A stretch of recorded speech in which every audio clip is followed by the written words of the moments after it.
Mark was part of Inception Radio Network's team behind the scenes. He was the acquirer of many guests for Dr. Rita Louise on her show Just Energy. So that is the initial. That's how I first, came across the name Mark Eddy, etc. So here is his very short and sweet bio. Mark Eddy is a contributing author to Ancient American magazine and co-hosts with Barbara DeLong on Nightlight.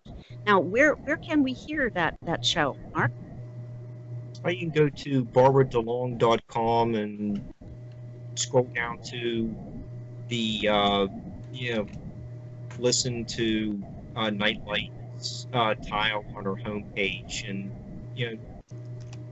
the links will take you to our Blog Talk channel.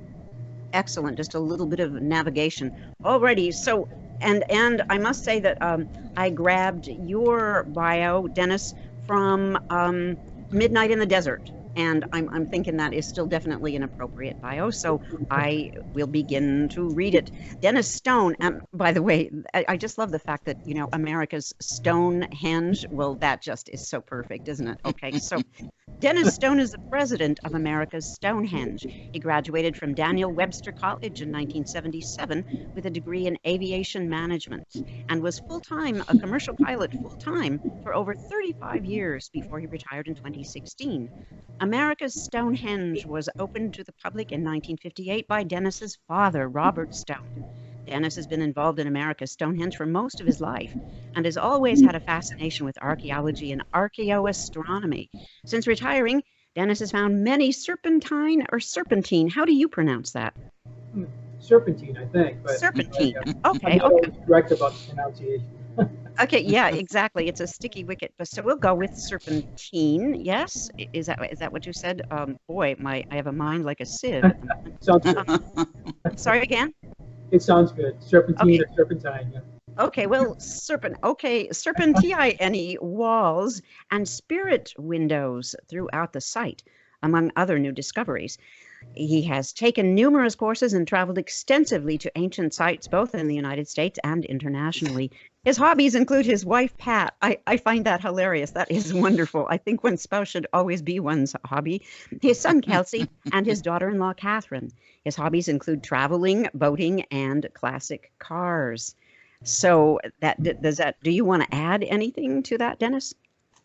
That pretty much wraps it up right now, I think. Okay, cool. And for those listeners who really haven't heard previously about America's Stonehenge, Wikipedia has some stuff, including the actual coordinates, which just don't read very well. It's bad radio. But Wiki says it's an archaeological site consisting of a number of large rocks and stone structures scattered around roughly 30 acres within the town of Salem, New Hampshire, in the United States. It is open to the public for a fee as part of a recreational area which includes snowshoe trails and, of all things, an alpaca farm. It's a tourist attraction, and I went to that site a couple of hours ago, Dennis, and noticed that in spite of everything, or almost everything being shut down, that you guys are still operating, but with restrictions of that social distancing, that 6 feet apart. Oh, that's correct. Yeah, we closed the visitor center. People can still use the restrooms. They can get our 10-minute video from the theater online. We have a free app download that takes you on a complete tour of the site with pictures. It talks to you and it has text.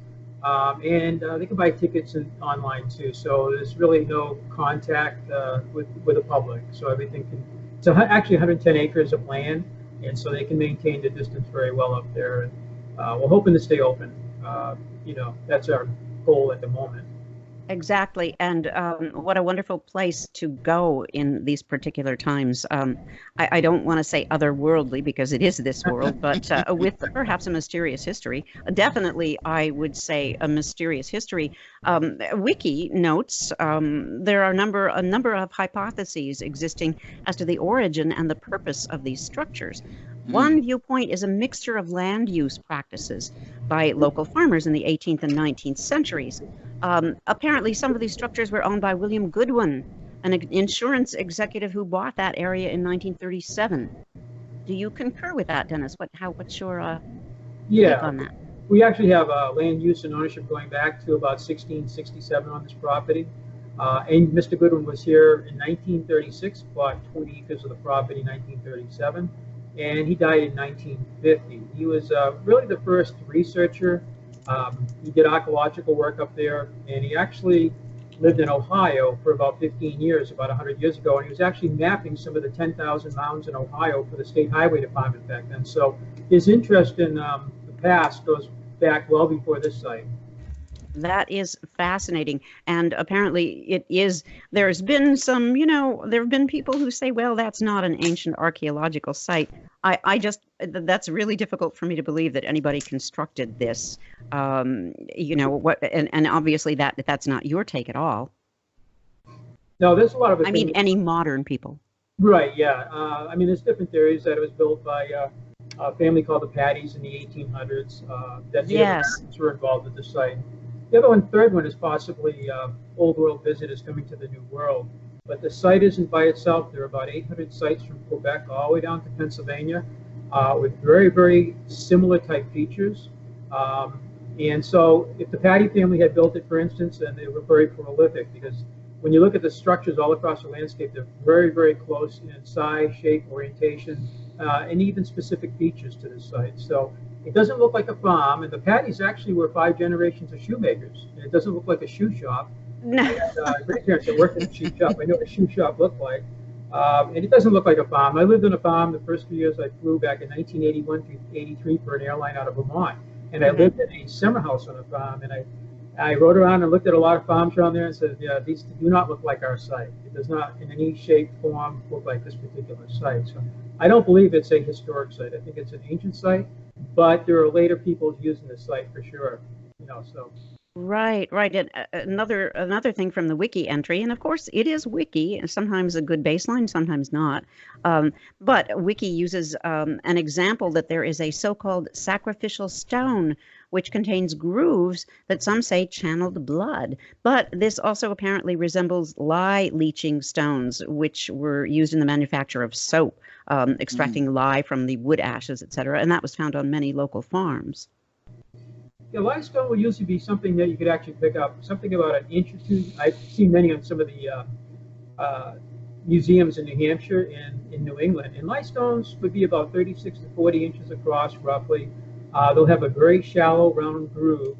You put ashes in a barrel, and you leach the ashes, and then that material, that substance that comes up, you mix it with animal fat, and you make soap. But this table weighs about 9,000 pounds. Oh.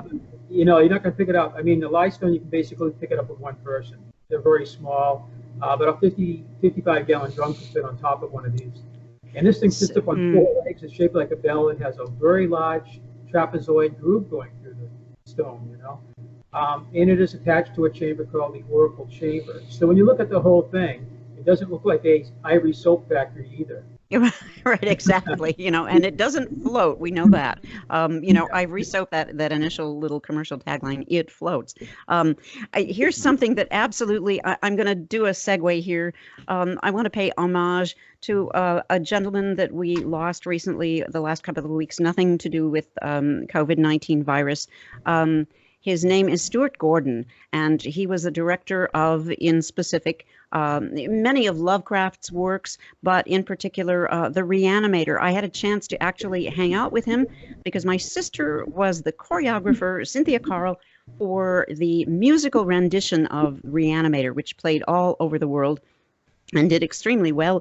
And again, based on a Lovecraft work, the wiki entry says American horror writer H.P. Lovecraft was an enthusiast for New England megalith sites, and he visited Mystery Hill, which was apparently thought to be perhaps a name from that exact region. And the site is what inspired his story, The Dunwich Horror, that was also made into a horrible movie, but they tried at least. However, there are people who say that Lovecraft's visit was too late to have inspired that story. So again, we have a mystery within a mystery. And your site was featured on an American History Channel TV series called Secrets of the Ancient World, which aired in 2002. And at that point, Boston University archaeology professor Curtis Runnels refuted the theory that it was built by Celts in ancient history. What's your take on all that? Well, I don't remember that particular gentleman. It sounds vaguely familiar, but I mean, everybody's entitled to their own opinion, of course, Yes. not their own facts. But uh, Right. Yes, yes. the jury's still out on who built the site. There are three different types of markings found at the site, identified by Dr. Barry Feld from Harvard University. And he first came here in 1975. In 1976, he wrote a book called America BC. And then he wrote two more books, Bronze Age America and Saga America. He died in 1994. And from Canada all the way down to South America, from this side of the continent all the way to the west coast, they've been finding inscriptions, Libyan, Phoenician, Celtic, among others. And at this particular site, we have those three that were found here. And there are literally thousands of these inscriptions. Some of them go back to being found back in the 1600s before some of the script was translatable. So if you're going to put a sentence together, you have to, syntax, words and phrases, put them together. Right. Work with. How would you do that back before, you could translate the script? But our site isn't the only site with these markings. They're found all over the Americas. And so we either have a lot of hoaxes, fakes, frauds, or misidentifications of these scripts, or we have the ocean, which I believe was used as a highway, for people coming across before not only Columbus, but the Vikings coming into the Americas. And on the West Coast, people coming across the Pacific Ocean at a much earlier time than Christopher Columbus, which Yes. everybody seems to love that 1492, and nobody came before that. And Samuel L. Morrison from Harvard University, the great naval historian, he wrote Admiral of the Ocean Sea, European Discovery of America. He believed that Columbus basically was the first one to come to the Americas. Of course, Native Americans have been here for tens of thousands of years before that. But the Vikings, 1960, they identified Lonzo Meadow in Canada. So if we went back just about 60 years ago, we could still have a debate whether the Vikings actually made it to the New World or did not. And you could have people on both sides of the fences arguing that point. But in fact, the Vikings did make it here. So, but our evidence is not, conclusive yet. It appears that there were visitors before the Vikings coming into the New World too. That's our thought at the time. Who do you have, or do you have a supposition, Dennis, as to who those visitors might have been? Well, according to Barry Feld, they came out of Iberia, Spain and Portugal. And in Spain and Portugal, among different cultures, where the Phoenicians were there, and they had a couple of different cities. The Celts came in from the Caucasus, I guess, in Russia, right across northern Europe, and they did get into Spain, and they had cities there, and the Libyans out of the north coast of Africa. Because the Phoenicians had 50 trading colonies around Mediterranean, and Hanno took about 30,000 Carthaginians, and he went around Africa and set up 7 more trading colonies. They weren't really conquerors. They were actually into trade. They were great big merchants. And so I think the Phoenicians might be one group we want to look at. They're very, very closely aligned with the Minoans.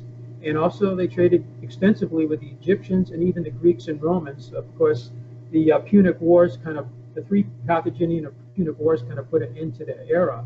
And some people suggest that that was another wave into the Americas. And like Columbus, probably stepped off Spain and Portugal and made the way to the New World. Both, South America, Central and Northern America is one of the theories. And there are inscriptions, there are place names all over the Northeast that are not only Native American, but they're also the same word with the same meaning behind it is Gaelic, for instance. List upon list of words all across, particularly New England, going into part of Canada, New York, that were both languages, here and on the other side of the ocean. Same word with the same meaning behind it. You could have coincidences, but when you start to have many of these, you start to wonder if there was contact. Well, exactly. And when you think about the distances and how they had to travel and what they were sailing in, that absolutely boggles the mind. It does, yeah. It was probably not an easy trip, but people have gone across the Atlantic Ocean in boats about the size of a bathtub. Done quite a bit of reading about that. So it is doable, and then if you go back in the past, the climate's a little bit different, possibly a little warmer during that era. The Atlantic, for instance, may have been a little bit tamer. I mean, it can be pretty harsh today. But Tim Severin back in 1976 and 1977, over those 2 years, sailed a Irish hide-covered boat across the Atlantic. And he really learned a lot. First, it was a struggle trying to maneuver that thing, and then they got really good at it. And he proved that people like St. Brendan the Navigator perhaps came to the New World, and that would have been in the 6th century AD. That's interesting. Wow. That's really breathtaking. That is, yikes. Language fails. Any languages fail. Well, the ones that I can speak. That is It's so striking, these similarities. I know that that's something Dr. Rita Louise was really profoundly stricken by. How can you have these really independent nations before the word nation actually could be technically applied, I guess. And how did all of that work? So, you know, what's your take on this not being a coincidence? As far as these structures go, I'm not sure if I'm going to answer your question, but we have structures up here that are identical to some of the ones I've seen in Europe. And not only the size, but the shape and then the orientation of the true north. We have one structure called the V hut, and it looks exactly like wedge teams I've seen in Ireland. And they always face southwest. Our site is basically orientated towards true north, south, east, and west, those cardinal points. But this chamber is facing southwest. It's the only one up there that's different. If you go to Ireland, you can see the same kind of structure. Spain has them too. In fact, one in Spain, I have a picture of it, looks almost exactly like our structure, down to little notches on the roof slab and a little stone basin cut into the bedrock in front of it, all in the correct positions to our site. We have a chamber called the east-west chamber. It looks like gallery graves. And they run 20 to 60 feet. They're found in Holland. They call them the Giant's Bed. They're in northwest Ireland, and they're in France. And one's in France I did get a chance to see. And it looks, again, just like our chamber, size, shape, orientation, and then little structural features, little niches and stuff like that in these chambers that are so similar to ours. But a standard unit of measure is something we're looking at too. When you build anything from an airplane to a house to anything in the world you build, use some sort of measuring system, metric or the imperial measurements. Roscoe Whitney, who worked under Goodwin back in the 1930s, he was an MIT engineer, and he said, and he had a plane table. He mapped the site. He did cross sections, profile, and plan view of the site, and we still have those today, and they were done very accurately. One of his comments was, whoever built the site either didn't give a damn or know anything about linear measurements, because the site does not conform to inches, feet, or yards. In the 1970s, I was making a diorama of the site, and we went up and did a couple measurements. By then, we were aware of the megalithic yard, and that is 32.64 inches, 2.72 feet, and it is used in megalithic sites in Europe. Dr. Alexander Thom from Scotland began working on these sites back in the 1930s. I think by the 1950s, they actually identified a standard unit of measure. And there are increments of it. You can divide the megalithic yard into quarters, halves, three-quarters, and you can also have an inch. And there's also one called the rod. It's 2.5 megalithic yards. So in the 70s, we knew about it. I went up and did a couple measurements and said, a couple of those structures seem to fit this 32.64 or some increment of that. And recently, in the last couple of years since I retired, we went up, and my son's an engineer, and I had another gentleman who's a professional stonemason. He went to the University of Boulder for his degree, and he does measuring for his life. That's what he does. And we went up and measured a couple of things, and my son's comment was, yeah, they didn't use imperial measurements. Roscoe Whitney was correct. And then this other gentleman was up there, and he goes, yeah, this does not conform to our. So if the Patty family built it, I think they would have been using something like, inches, feet, or rods, something like that. So we're doing LiDAR, and we're using the latest technology on LiDAR. It can get down to about 2 centimeters, which is a start. Laser scanning would bring it down even finer. That's something we'd love to do. You laser scan the site, it's objective. You feed in different measuring systems of the world, past and present, and then you get something out of the computer that might tell us, in fact, what unit of measure was used to build the site. I think it's megalithic yards. That same measurement is 83 centimeters. And Mark, you sent me a report. Was it a gentleman named Clark from BYU? Yes. And it was interesting because Mark sent me, and I'm looking at it. I was very, very interested in it. And they were looking at Machu Picchu. You got it right there. Perfect. Is that it? Yeah. Wow, this is great for those of us who are not seeing the video. Mark just held up an amazing, yes, right, exactly. Some measurements, yes. Some photos, perfect timing, right. No, I haven't been to South America, but I've been to Teotihuacan in Mexico and all around Mexico, and that measurement seems to pop up there. And also Watson Break and Poverty Point in Louisiana, which are amazing earthworks. If anybody listening gets a chance to visit these once we get through this corona. My goal last week was to be in Alabama looking at some amazing mounds too. But that gentleman, he found 83 centimeters in increments of that found in South America, Teotihuacan, and then Louisiana.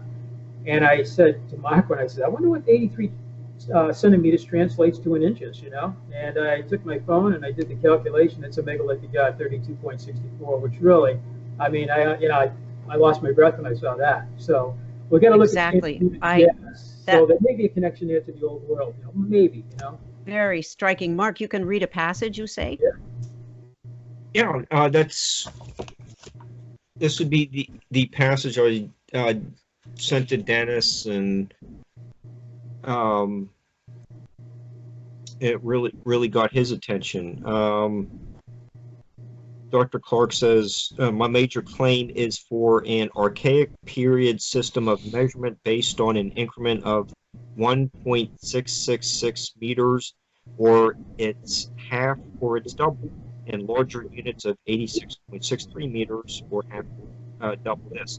I find it nothing short of astounding that one can take the long measurement unit of 86.63 meters discovered at Paso de la Amada, Mexico, a second millennium BC site, and superimpose this arbitrary length on Middle Archaic sites of the American Southeast, such as mounds, and get perfect fits in whole numbers or site parameters and internal structure. So there you have at 2000 BC, you have the same unit of measurement from Mexico and in northeast Louisiana, and at the same time period, you have this possible megalithic phenomenon also being used at America's Stonehenge. That's astonishing stuff. What is the title of that book you just were reading from, Mark? Signs of Power. Okay. It's a compilation of a number of papers that were presented at a conference 2001 or something like that, and it's edited by John L. Gibson and Philip J. Kaufman. Excellent. Yikes! I mean, this is just sort of like all these reading points. We have talking points, but you know there are definitely reading points here. Okay, I'm just going to go absolutely way out there, maybe slightly off topic. Does Dennis and Mark, do you have any feeling that this might imply there was some sort of communication among these various cultures who were widely geo-separated but in the same timeline? Some form of communication that we know nothing about now? Something lost to time? You want to try that, Mark? It sounds like there could have been some naval engineering that would allow transatlantic crossings. Aha. And again, lost to time. The evidence gone. Yeah. Well, at some point the ships are going to decay. Right. The water levels are going to rise. And those ships would have been made of wood. Is that correct?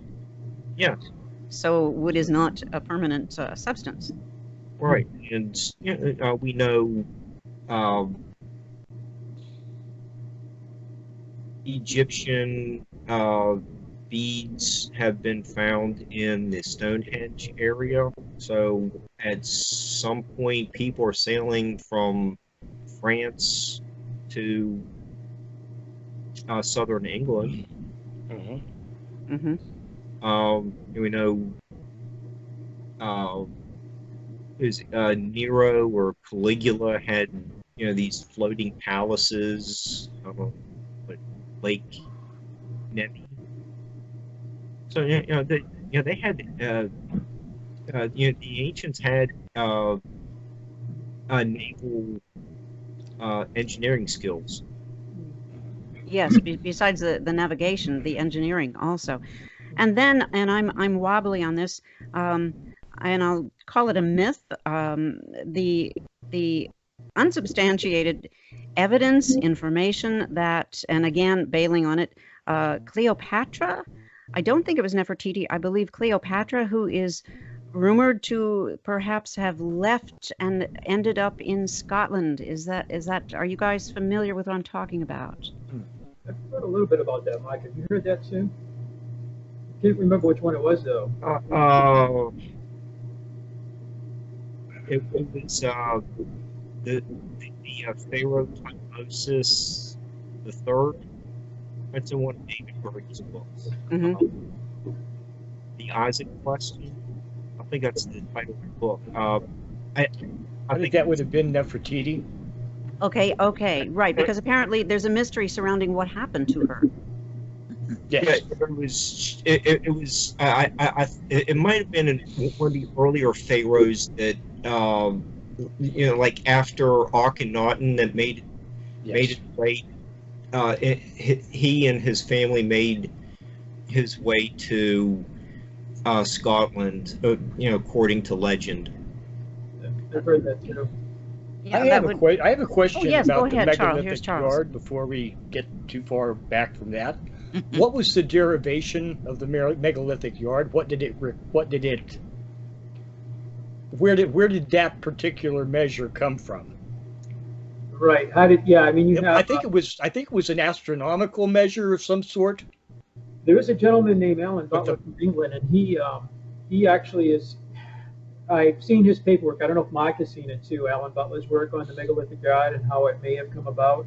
And I think he uses a pendulum. It's something to do with a pendulum. Yes, that's what I. And I'm not as familiar with how it came about, but I think that's interesting too because it's possible it's something that people could have discovered independently, maybe. Yes. Or and once you have the method for deriving that measure, then it's universal. You can take it wherever you take it, as long as you know the method. You don't need a rod or a measure. Right. You just need the knowledge to recreate the experiment to create it. Yeah, so you share that knowledge with other people, unless they discover it independently.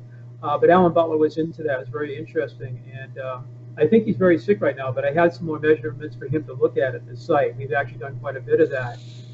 There is a thing called the Spanish Vera, too, the 32.68 inches. There was a thought that perhaps it originated in the Iberian Peninsula and then it moved northward into the British Isles. And maybe initially they could have used a wooden yardstick and it may have shrunk just a tiny bit because it's a tiny bit smaller. But I think you're right. Alan, I'd like to talk to him again and get more information from him. But the last I heard, he's quite sick at the time in England. So not from C-19, but it's just some other issues, I think. But I like the fact that he takes it back to a universal measurement. Yeah. Like the meter. The meter goes back to the radius of the diameter of the Earth. Yeah. 10,000 kilometers is okay. So yes, so it's an astronomical derived measurement. I think our yard came from like basically a stride of a Roman soldier, roughly, something like that, and then our mile, 5,000 feet, but it's 5,280. But I think I think that's interesting. A good question on that. Absolutely. Yeah. Wow, and then of course we have the biblical cubit, which was the little finger to the elbow. But of course that's we have moved beyond that, and that's that's interesting. Yeah. I was going to mention that, Carol, as well, when Noah built the ark. Not that this has anything to do with Stonehenge, but aside from the fact that we're all here. But besides that, when Genesis talks about the measurement from the elbow to the, I didn't know it was a little pinky. I thought it was middle finger. I don't know. Well, I guess it depends on what version of the Bible one reads. I don't know. That's true. That's true. But could you imagine building a ship that way as you're measuring it with your forearm and you're going? Right, exactly. Person, a big person, could vary a little. Right, but the stride of the Roman soldier being a source of measurement, that is fascinating to me. I did not know that. Interesting. So let me ask you about the geological point of view of what's on your property. I prospect for gold. I look for gold, and I know that gold hangs around certain properties. Quartz would be one of them. Okay, the heavier the rock, gold would be sort of hanging around. I don't know why, it just that's the way it works. But anyway, have you had any luck at finding any quartz or any gold? We have had no luck with gold so far, but we have with quartz and quartz crystals. And the hilltop is basically all bedrock. It's split in half. Uh, the main site is bisected by a earthquake fault line called the Clinton-Newbury fault line that actually goes out to the ocean. It turns and it goes down into Connecticut into a site, a town called North Stonington. In North Stonington, Connecticut, only 4 years ago I found out, had about 8,000 stone features, very, very similar to ours and others in New England. It's just loaded. Yeah, it's very hilly, rocky. The soil's not arable, but the earthquake fault line does go through that, and that's very interesting to us. About 700 stone circles in Wales and England, ancient megalithic circles, are either on or next to a fault line. And I've been to Scotland, and I know they have about the same number, but I haven't heard any information on if they're on top of a fault line or close to one. I would imagine that would be true. The ancients seem to be interested in that. You can actually see our hill is actually split. The fault is about an inch across, and the whole hill is actually one part of it's moved one way, and the other part of it's moved the other way. You can actually see that. The quartz crystal actually came out of the upper well, and my dad excavated that back in 1963. And this well goes down, we know today, about 22 feet approximately. The last 4 feet was all mud and debris that had collected over the years, and we got that out of there finally. He found the bottom of it, these beautiful quartz crystals. And at this moment, we still don't know if it's a vein of quartz crystals or whether they were thrown into the well, because we haven't gone back down there and done a little more investigation, in the last almost 60 years now. But they're on display in our museum, and we know ancient people had a real fondness of quartz and quartz crystal. And for power, they're beautiful looking for one thing, but energy, maybe piezoelectric effect in them. But that upper well never gets water in it, only snow melt and rainwater. And we think it's possible that it was a mine shaft to take out these quartz crystals. And that's not conclusive, but that's our opinion at the moment. The bottom of the well is very wide, so you can actually go down this narrow shaft, and when you get to the bottom of it, it gets wide enough so somebody could actually work down there, which was a surprise when my dad dug out all the mud. It took quite a while to get it out of there bucket by bucket with a rope when they pulled it up. There is a lower well, too, that's never been excavated to the bottom. They've only gone down about 8 feet or 9 feet in that. We don't know the bottom of that particular well. So that will be something in the future we'd like to get in and see what's in that. That one does have a water table next to it, and it does stay wet most of the year. So that one's a different type of well. It's granite. It has quartz, feldspar, mica, quartz crystal, and recently we saw a beautiful illumination effect with a piece of quartzite stone in a chamber called the watch house, and it's in the back wall, and when you walk by it any time of day, this thing just stands out at you. It's just so brilliant. But we watched it for the first time 2 weeks ago, and it had a beautiful illumination effect, somewhat similar to Newgrange in Ireland in the morning when the sun rises on the winter solstice. Yeah. Fort Tower in Rhode Island, which has an egg shape, and one of the windows, the light goes through about the same time, 9 o'clock in the morning, as Newgrange on the same day, winter solstice. The only difference is ours is on the equinox, and it's just a little before 9 o'clock that it occurs.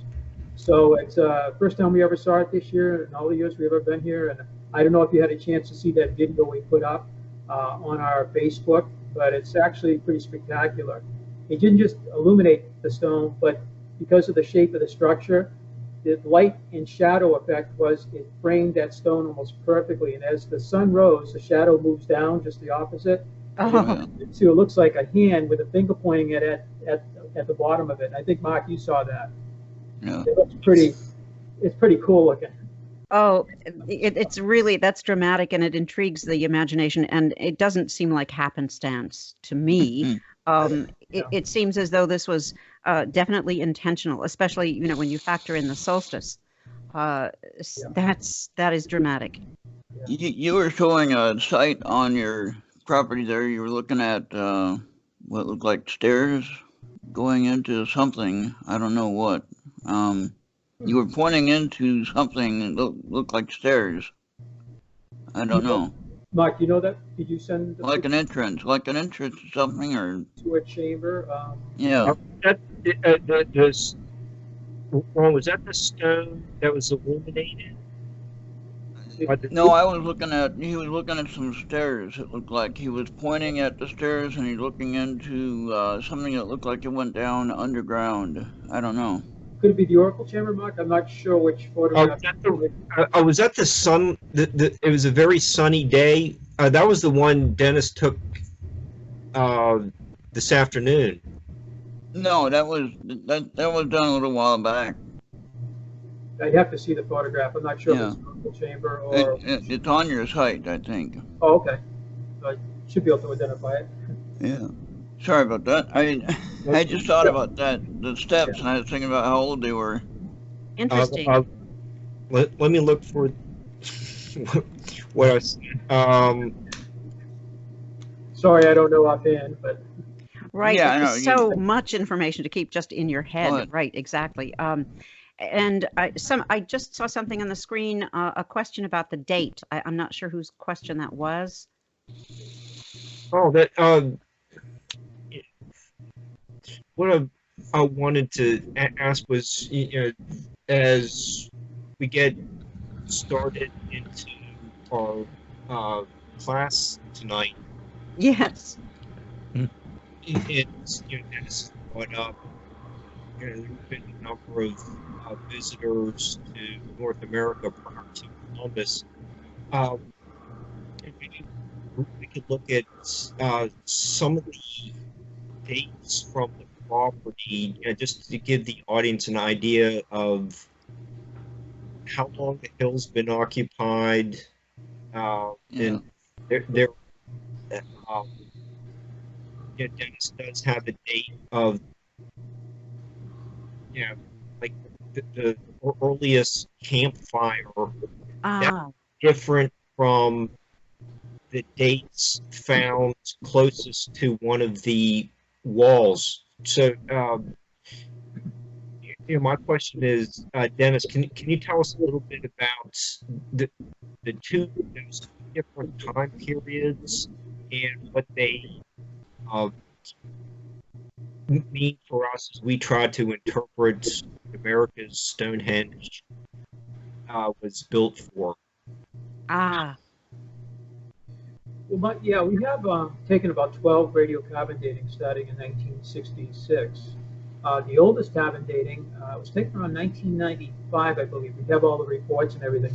Was of a fire pit, as Mark said. It was actually located near the North Stone, about maybe 20 feet from the North Stone. So it did not date the North Stone nor the stone wall adjacent to it, or any of the stone features up there. But we were running a shovel test pit study across the hill, and the person doing it was the past president of the New Hampshire Archaeological Society. And this goes back to 1992 through 1997. It was a 5-year project. Her husband was a doctor of geology at Tufts University for 30 years, so she had a great right-hand man on geology. We needed it because the area changes over time. The hilltop was probably there 4,000 years ago, and her study over that period indicated at the end that maybe 75% of the hilltop was bare 4,000 years ago, and the rest of it was glacial soil, vegetation, some trees. But so that fire pit that was found during her shovel test pit study was, one of her, I guess she did about 70 shovel test pits. These are 50-centimeter diameter holes done with shovels. If they encounter any artifacts, they actually stop, and then they laid out the meter squares divided into quadrants, and then use toothbrushes and trowels. A very, very slow, very carefully done, with a lot of methodology. It's done very, very carefully and very slowly too. But these shovel test pits are a quicker way of actually mapping the hilltop for geological and archaeological data. That fire pit dated to about 7,400 years ago, plus or minus. I think it was 200 years. We have the report. That's Middle Archaic time period. And there's not a lot of archaic sites in New Hampshire in this particular area. What it indicates is somebody was on the hill 7,400 years ago. We often have our visitors and people will, even on the radio, say, was anybody around there 4,000 years ago? Native Americans in New Hampshire go back over 10,000 years. We do have paleo sites. And this archaeologist I mentioned, she's worked on them. And she's been in the New Hampshire Archaeological Society for 40 years. And she's well respected in New England, actually. And she's worked on some of those paleo, archaic, woodland sites, and even, colonial sites, too. post-colonial. So that indicates somebody was on the hilltop doing something over 7,400 years ago, which is pretty early in time. Yeah. But the main site is 1 acre of stone structures. It has a plaza, courtyard, ramp. It has a sacrificial table. It has the astronomical center from where all the astronomical alignments would be viewed. It's called the foresight. And I'm sorry, the backside. You have the foresights are the ones that are out there. You're looking at about 500 or 600 feet. They look like arrowheads, sun rising over them or setting over them. Mm. And so the astronomical center is in the main site. And again, it's about 1 acre of the 110 acres. And the date on the main site, the oldest carbon dating we got 1971 was 4,000 years old. But when we surveyed the astronomical alignment starting in 1973, we decided by then, after 6 years of doing astronomical research, that we needed to survey the site professionally. So we hired a professional. His dad was the president of New England Surveyors Association. And this gentleman is still around today. He was up here visiting us recently. He started a 1973 through 77 survey project on the 15 acres where the astronomical alignments are, and the main site also. And we sent that data to the Harvard Smithsonian Center for Astrophysics in Cambridge, Mass. in the fall of '77. They had to put it through their computer. Today you probably could use your cell phone with an app. Exactly. Have it instantaneously. So the results we got back were, pretty exciting for us, to say the least, because in 1971 we got the 4,000-year-old carbon dating. In 1978 we got the results back that, excuse me, if these alignments were used for astronomical purposes, they would work about 1800 BC plus or minus about 200 years. Oh. It's agreed with the carbon dating, over 6 years earlier. They also said you have 26 alignments with the sun and moon, and you also have 24 star alignments. So together, that would be about 49 alignments we have here. And you talked about the skeptics before, I don't know how many coincidences you have, or it's no longer a coincidence. I would say if you had a couple of alignments, maybe with a solstice, although if these stones are shaped, and they were bedrock, and they were quarried, and they were shaped using percussion flaking, just like a large arrowhead, which is napping, and that's been proven too. And you have them stood up with a foresight backside. You're looking at a notch 5 miles distance. So you have 3 different points looking at a summer solstice. Probably not a coincidence. But maybe one could be a coincidence, 2 or 3. But when you have 26 with the sun and moon, and then you have 24 with the stars, helical sunrises, for instance, with different stars, or Sirius, the Pleiades, the constellation. When you have these, then I think you probably have something intentional, not just some happenstance or some that's just a coincidence kind of thing. We've heard that before. Or alleged alignments. I'm like, well, alleged, you can go up and look at them. They're off a little today because the Earth's tilt very slowly changes 1 minute of arc every century. So 40 centuries, 4,000 years, it would be like 2/3 of a degree. The alignments will be off with the solstices, the cross-quarter days, the lunar alignments will be off just a little bit, but enough to actually see that. The equinox still is on the money. And by the way, we have it's not just the equinox. We have alignments that when you call it mid-year alignments, I don't know if you're familiar with, the equinox is when the sun's over the equator. We have 12 hours a day, 12 hours a night. It's not the mid-year. There's a thing called the mid-year, or the megalithic equinox.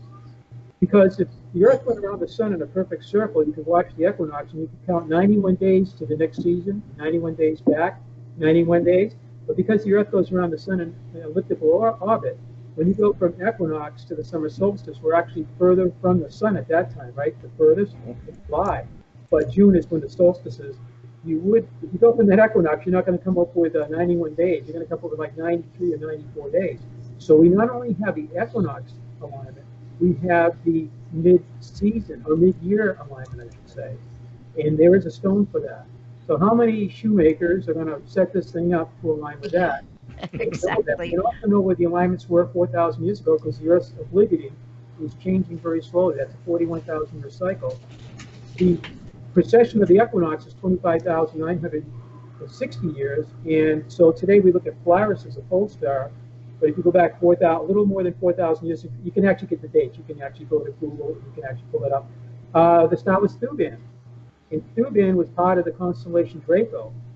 And Draco is interesting because it does, to me, and many people, look like a serpent or a dragon. Whereas the Big Dipper doesn't look like a bear to me at all. You know, No.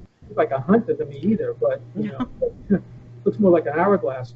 But that's all kind of maybe like a swan, you know, like cruciform shape, the Northern Cross. So we do see some structures that have a cruciform shape or wall patterns. But we have some that are shaped like serpents, like the Great Serpent Mound in Ohio. And they think that that could be because the inspiration was above, and it was a constellation of Draco. We have 14 serpent walls at our site, and I think possibly Draco, the constellation, inspired them. And remember, at that time, they would have been looking at the North Star. It was part of Draco, spinning around that U-band at night. So it would have been something pretty spectacular, I think. I mean, somebody was really watching the heavens. Exactly. Striking and stirring to the imagination. Right offhand, off the top of my head here, what do you think about, and are there any specific Native American indigenous people in North America who have any kind of legends, etc., mythos to do with what you're talking about now? Native Americans in North America set up perhaps 1 million mounds from Florida to Ontario, Canada, right out to Kansas. And many of these are astronomically aligned, so I'm not sure if I'm answering your question. I've been to Mexico, and they have about 100,000 temple sites down there. Many are astronomically aligned too. So it's not something only a few people did. Actually, it's a worldwide phenomenon with people setting up ancient sites with the stars, moon. And sometimes the planets, although the planets, their motion is not uniform, it's very irregular, but sometimes they would set it up with the planets too. So just to have something aligned with the heavens doesn't really tell you the culture necessarily. Yes. Right. But it seems to be from here to the West Coast, 1 million mounds. You know, when you go to school, I never heard of one throughout my schooling, even into college. I mean, how does history not talk about these amazing structures? And again, they outline like Cahokia Mountain State Park in Illinois was originally 4,300 acres with 120 pyramids. I've been there. It's a UNESCO World Heritage Site, but most schools never talk about it. Why is that? What's your take on why that is? I'm going to stop you right there and pursue this. They've written the school books, 1492, 1616, 1620, 1776. Yep. All that, but they don't go into the prehistory. If they do, they go into Western European history. But America is as full of ancient sites, and why they don't talk about them? I mean, and there are different theories, there's different opinions, and different reason giving.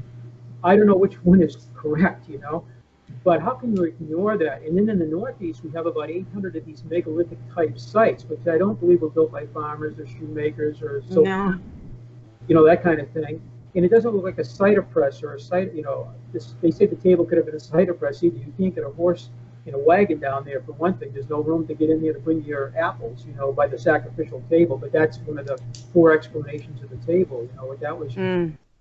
But America is in part of Canada, of course, have these structures. It's just simply amazing. There might be 95 serpent mounds that are earthen, like the Great Serpent Mound in Peoples, Ohio. You don't even hear about that one. And that one is supposed to get on the United Nations World Heritage Site, but there's some delays on that. That is astronomically aligned with the equinoxes and solstices. It does look like Draco. It's built on the ridge of a I believe it was a meteorite crater, Mark. Is that correct? Mark's been there. Yes. I used to go all the time. I never got a chance to visit. But it's meteorite, it's not a volcanic, right? It's meteorite crater. Meteorite. And any supposition as to when that meteorite would have struck, Mark? They do have a date. Years ago. Millions of years ago. Lots of, It's like on the fracture edge of the crater. It's not really a visible landform now, but there's geological changes in that fracture zone that are detectable. I have a question from one of our people in chat. X-Lady said, was America's Stonehenge featured in an episode of Scott Walter's America Unearthed? I think it was, yeah. They actually filmed this in 2016, and it was, I think, maybe Mark, like the 6th episode of season 1, something like that. I think, Mark, right? You were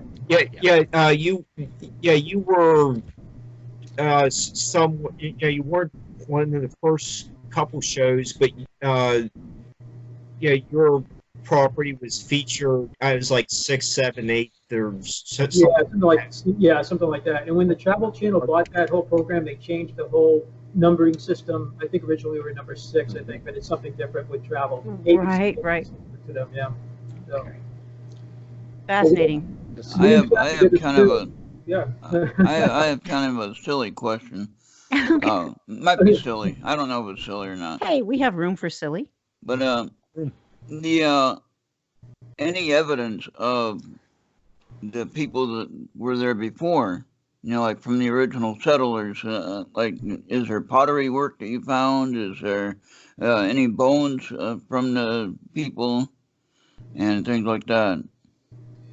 Well, we do have pottery, and some of the pottery goes back to the Middle Woodland period time. We dated it stylistically. You can date it by thermoluminescence, but they didn't do that in the 1950s when some of this was found. And we have it on display in our museum. The Middle Woodland period pottery was found at a glacial cliff shelter. It's on the western part of our hill, about a half a mile from the main site.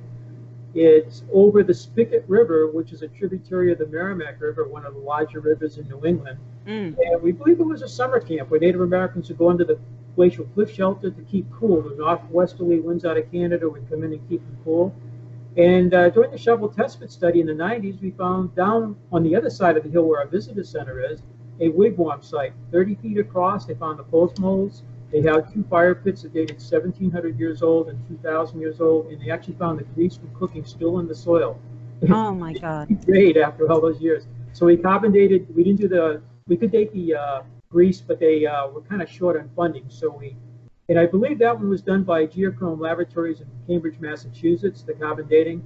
We also had a couple other datings, like that 7,400-year-old date done by Woods Hole Oceanographic Institute in yes, right. Which is very reputable, and the University of Washington did the calibration.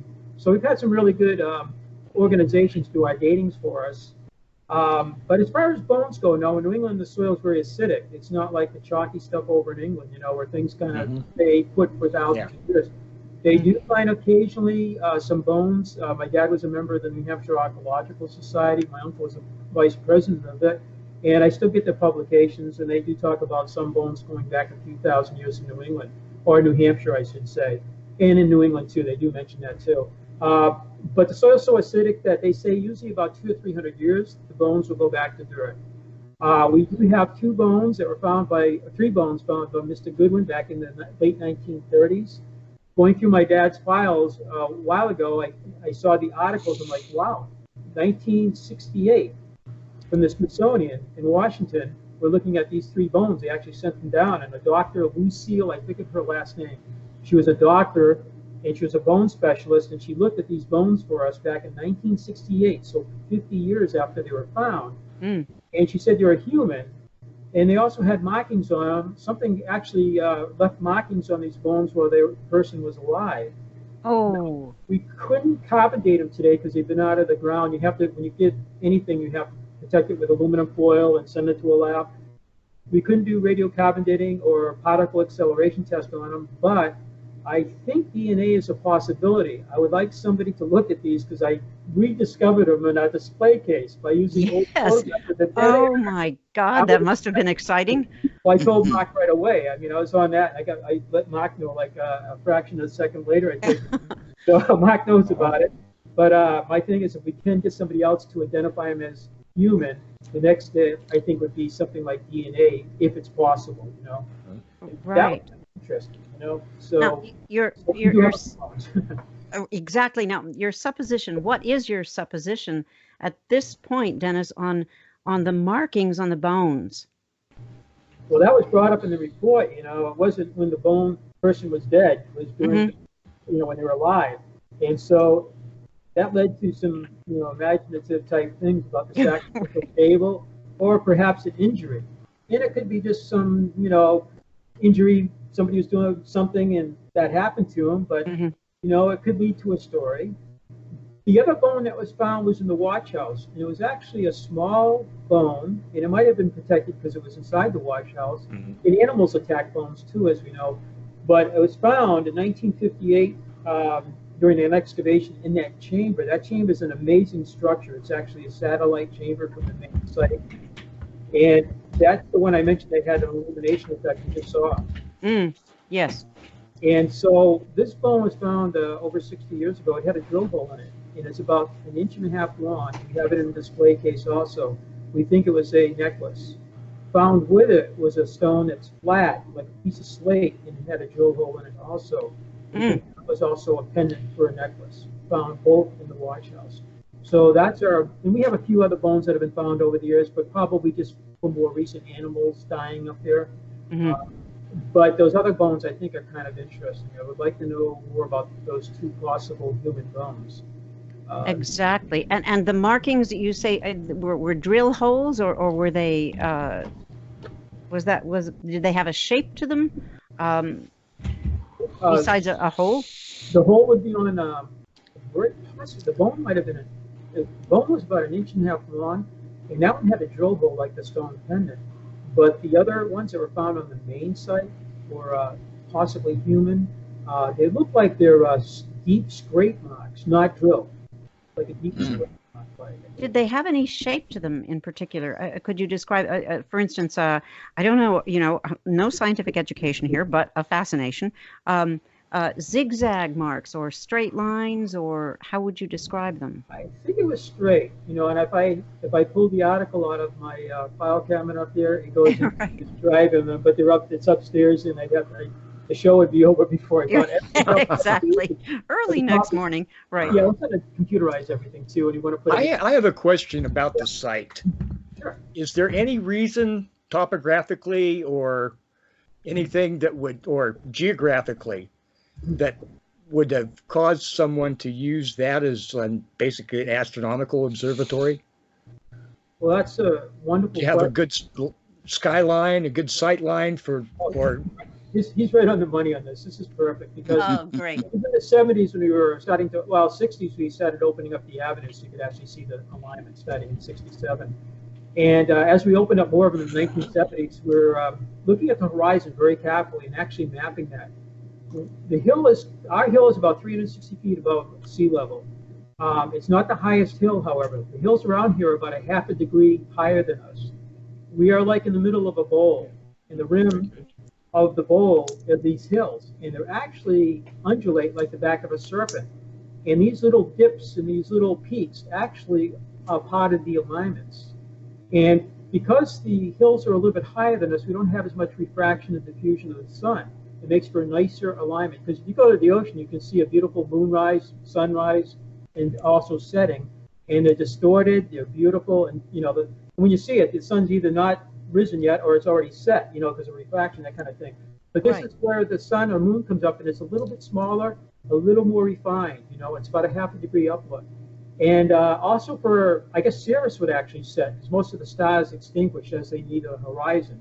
So we have 26 star alignments, or excuse me, 24 star alignments. The ones that are, because some are polar, some are circumpolar, and some are circumpolar grazing. One of them is over a 14-foot fallen monolith. It was identified. And it would work about 100 years, about 4,000 years ago.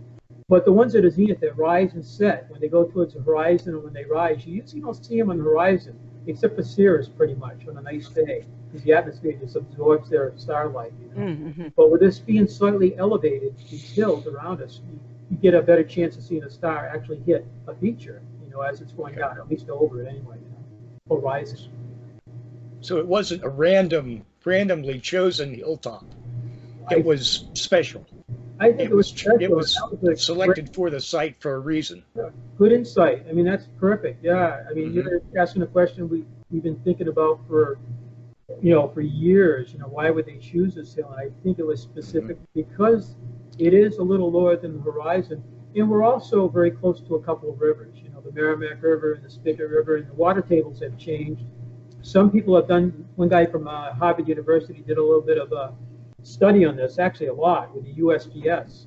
And he talked to people at Pembroke, New Hampshire, which covers Vermont and New Hampshire for the U.S. Geological Service, and also down in Massachusetts. He was down there talking to them.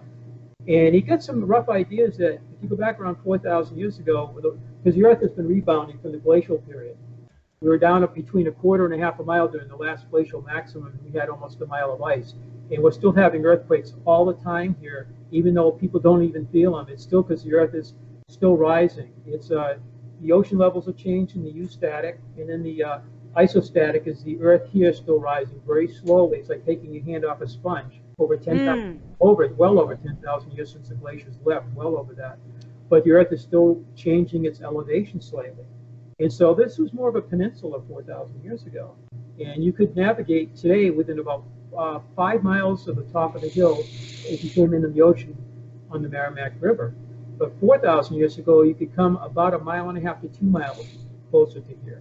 The valleys have silted up and the land has risen, the water has shed, and it's a little different topography, I guess you might say. But that's a great question. I think it's because one thing they liked was the horizon's a little higher, I think. You know. Yes. We have the summer solstice.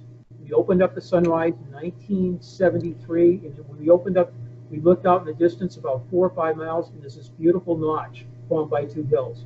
Oh. That stone is asymmetrically shaped. It's not shaped like an arrowhead, like most of them with a point in the middle. It's actually got a slope. That slope fits right into that notch. Oh my. Oh. That's another coincidence. I hate to say these people that say that, they don't know about the site. You know, they're basically uninformed, or they've never been here for the most part. If you look at stuff like that, you say that can't be a coincidence. How do you line up this perfectly shaped stone that's been dressed for shape to fit into that notch? And on the summer solstice, the sun rises over both of them. And again, it's off a little to the Earth's tilt, but it's amazing. And the notch is about 4 or 5 miles, so you have a long foresight to back sight, like a gun sight, more accurate alignment. I have a couple questions. One, they're not really related. The one that might be related to what you're talking about, but the other one probably not. But anyway, I'll ask the first one that I think is related. What would you think is your favorite time of the year? Do you like the spring or the fall or summer or what? Is there a certain time that the colors, the lights, the temperature, whatever you think is? Some people like it cold. I don't know. I don't like it cold too much. But anyway, I'm here in Minnesota where it's usually cold most of the time. But anyway, in your opinion, what do you think is the most favorite season that you like? It's got to be the fall. I mean, the fall is so okay. nice.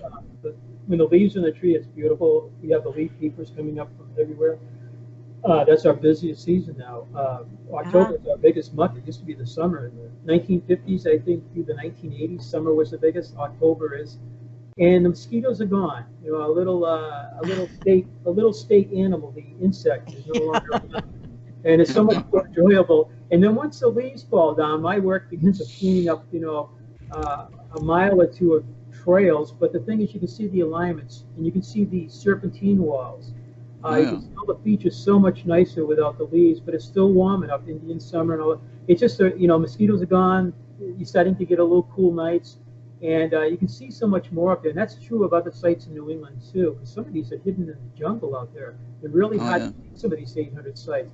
And everybody says go there in the fall when the leaves are falling, and you can see these chambers all over the landscape that you can't see in the summer, you know. Nice. In the wintertime, like you say, it's probably just too darn cold to go out there and look at them, you know, unless you really want to. It's not a fun time to do that. But some of them are sort of, in a sense, masked by spring and summer foliage. Is that? Right.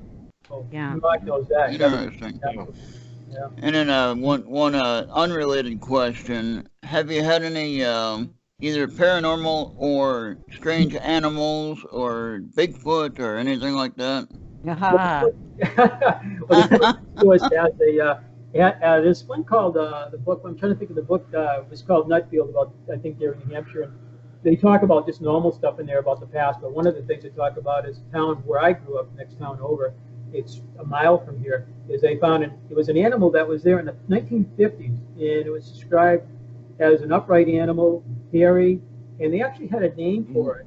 And it was cited by a number of people, and I haven't heard of any reports lately.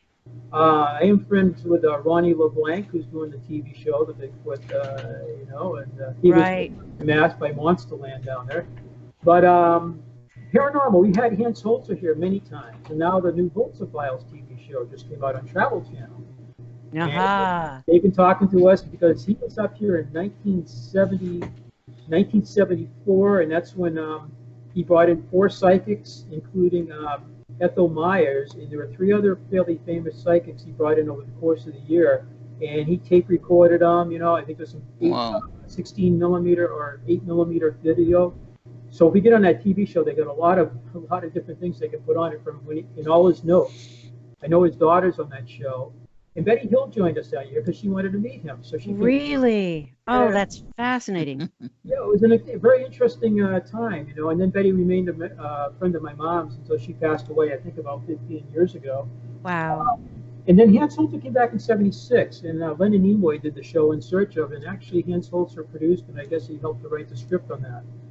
In 1992, on Columbus's 500th year, Hans Holzer wrote the book long before Columbus, and that book came out, you know, that year, and we used to carry it here and everything. So that's one of the guys I was very interested in. More recently, we have people like Jeff Belanger come up here. He writes. Oh, yes, New England, what is it, Paranormal Society? Yes, yes, yes. I recently became a member of that group. Right, right. Yeah. Good guy. Yeah, he's been here a number of times. He's really nice. And, but we've had other paranormal people come up, particularly in October. And when I was flying, I always worked weekends. I had the best schedules. I was a captain, so I was able to get the busiest schedules every month.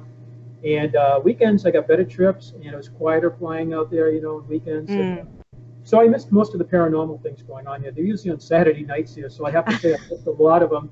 And my daughter-in-law, my wife, and then we had some other people I used to work for us that used to be here in the 90s and up to just a couple of years ago that would be up there, and we'd have a paranormal night in September going into October. And they would do a briefing in our theater where we have a 10-minute video. We wouldn't have that on. They'd go up there and they'd do the briefing, go up on the site for a couple hours, come back, do a post-briefing. And again, I was usually on the road flying, so I think I missed all but one of them. So over the years. Oh, right, right. So I can't add my own thing too much to that, you know. Exactly, exactly. Mark, I believe you have a question. Yes, Mark Eddy? Yes. You know, Dennis, you know, you discussed a little bit about the ley lines, and you know, you've covered that topic with Maria Wheatley, where all those megalithic sites are built on the ley lines across southern England. You know, you have the fault line going through the middle of your property.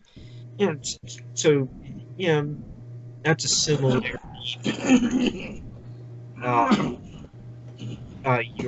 Europe and your property, but you also have the corbelled ceiling. It's another similarity. Can you tell us a little bit about the corbelled ceiling in the oracle chamber? A core building is basically a way of building walls and a ceiling, like an inverted staircase. You know, it's not a true arch. And when I went to Ireland, I saw a number of, and as you know, Mark, you've been over there too, structures that have this core building, like Newgrange has it. It's an amazing structure. It's one of 2,000 sites just in Ireland alone. And I saw a little bit of that in a couple other places we visited. We've been to Malta, and we've been into Greece and stuff like that. And then in sites in the United States and Mexico, a little bit of core building. But it's mostly what I've seen in Ireland and over in Europe. And the oracle chamber is shaped like the letter Y if you were to look down. It's adjacent to the sacrificial table. It's the largest chamber still remaining on the site. It runs true north and south. That part of the chamber is just vertical stacking of big stone slabs with large roof slabs on top. So it's vertical walls with really huge roof slabs. And on top of the roof slabs, we found there's some clay, so the structures never really leak. The eastern part of this chamber actually is corbelled, and it goes about 20 feet to the east. And it's just beautiful corbelling, and then the roof actually steps down kind of. We were looking at another structure called the Chamber in Ruins in the last few years since I retired, and we're doing some repairs, and we wanted to remove the, it's about a 6,000 or 7,000 pound roof slab out of the structure that fell into it. Mm. It was attempted in 1964, but they didn't have the equipment or the funding to do it, and then we ran against it this time again. The problem is trying to get anything near it, like a big heavy piece of equipment. It's very difficult to get it in there without damaging the archaeological site. There's a chain link fence that would have to come down that was put up in 1937. It'd be a lot of work, but somehow we'd like to raise it out of there and then excavate the floor, because that's never been done. And if the lintel stone, which is over 1,000 pounds, fell in with a roof slab at some point in time.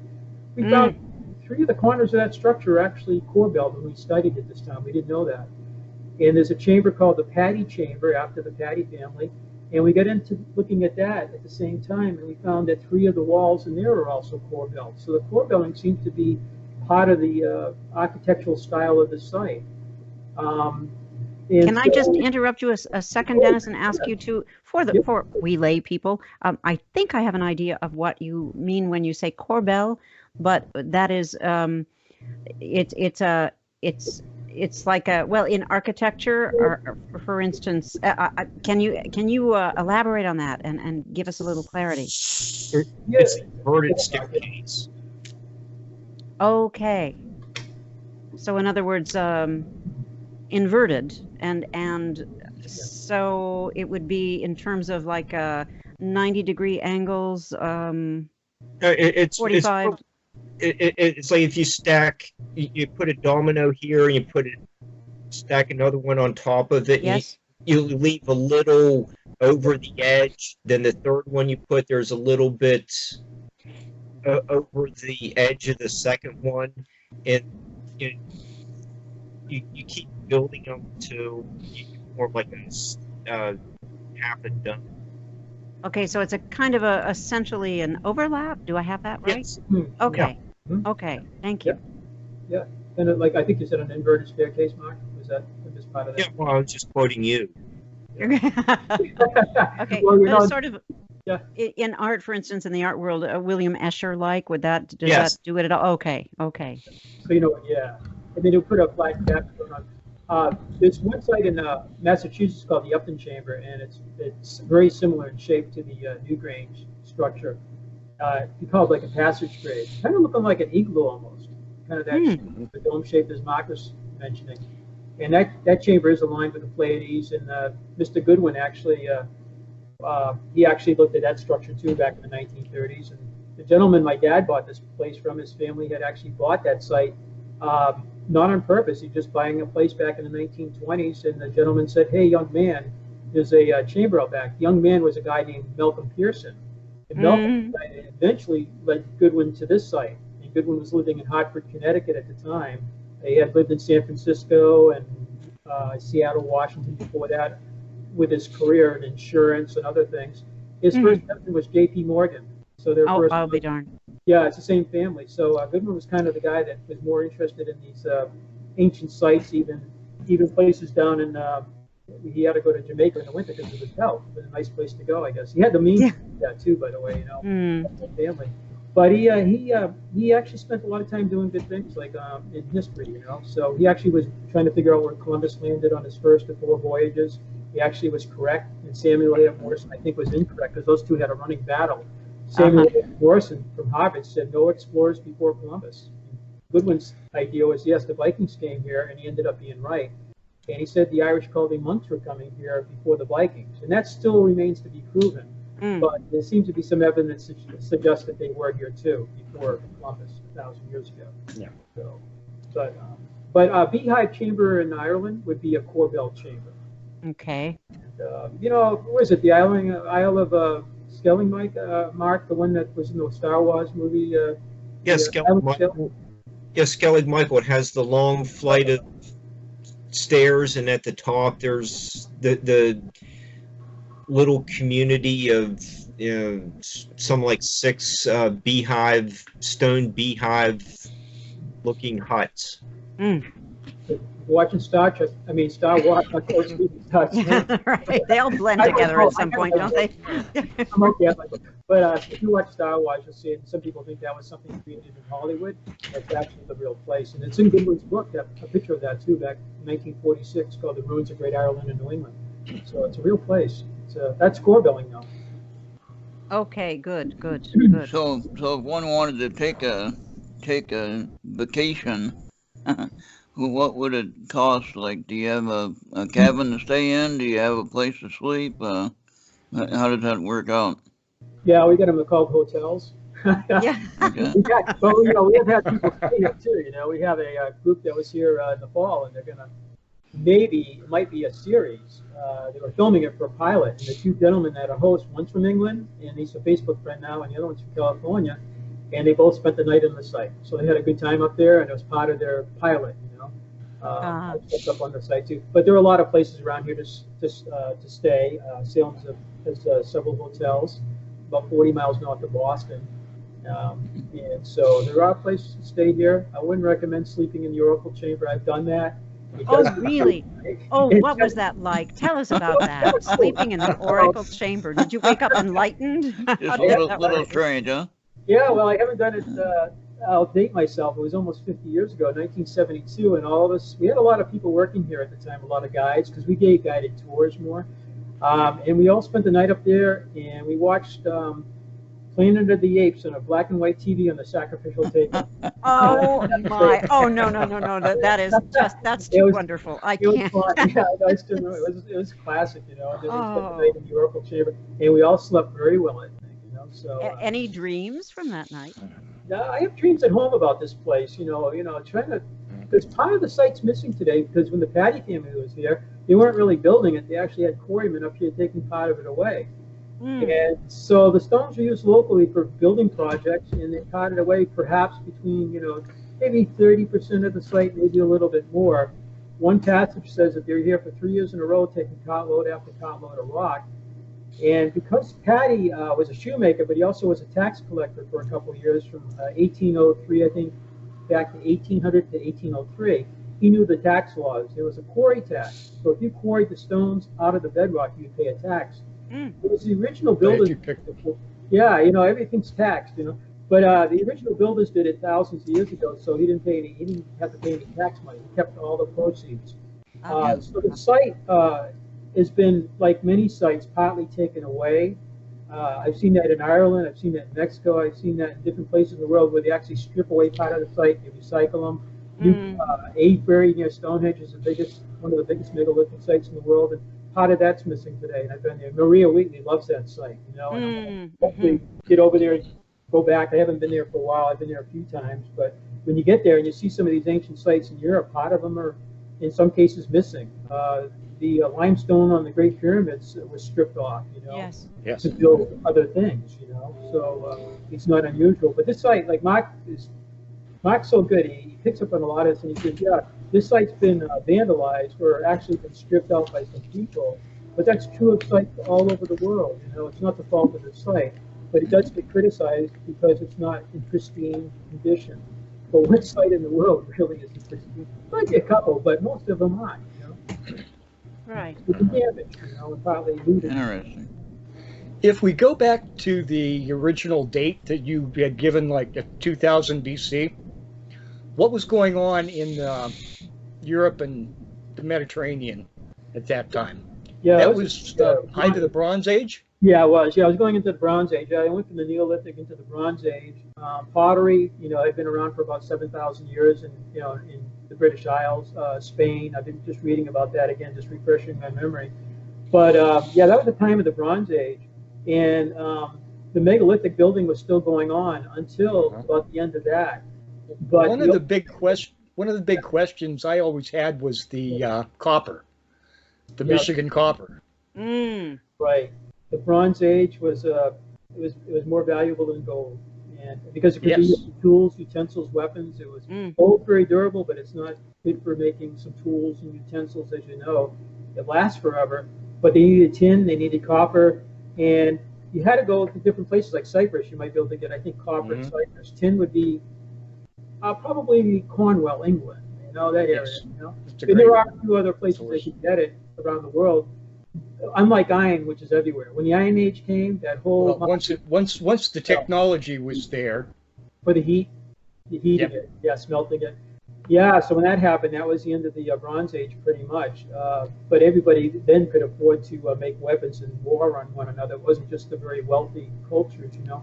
So they may have been coming to the Americas possibly for that Isle Royale, Lake Superior, some of the finest, I Yeah. guess, as you know, the most purest copper. I think it's called float copper. And the theory I is that keep it's brought I back. keep looking.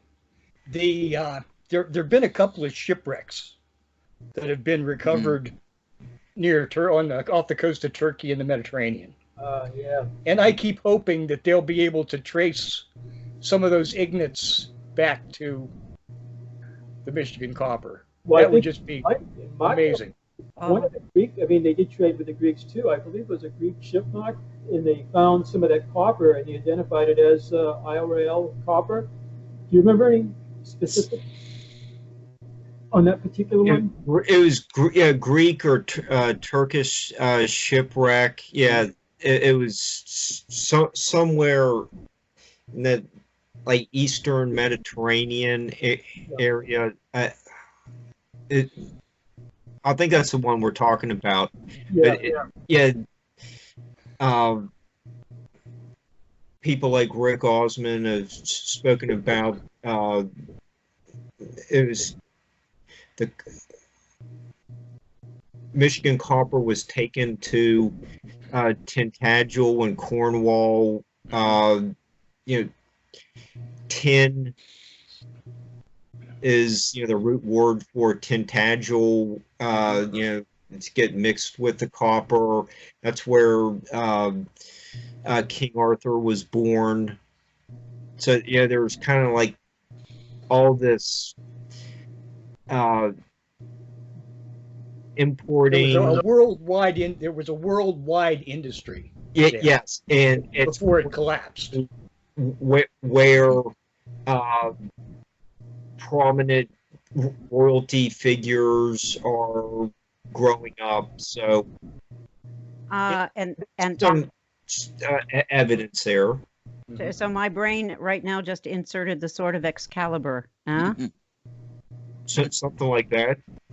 So in other words, perhaps the magical properties attributed to that were something to do with what you're talking about, where you're going in terms of copper or whatever. I don't know. It's far afield, but well, the copper is crossing the water. Then Excalibur ends up being in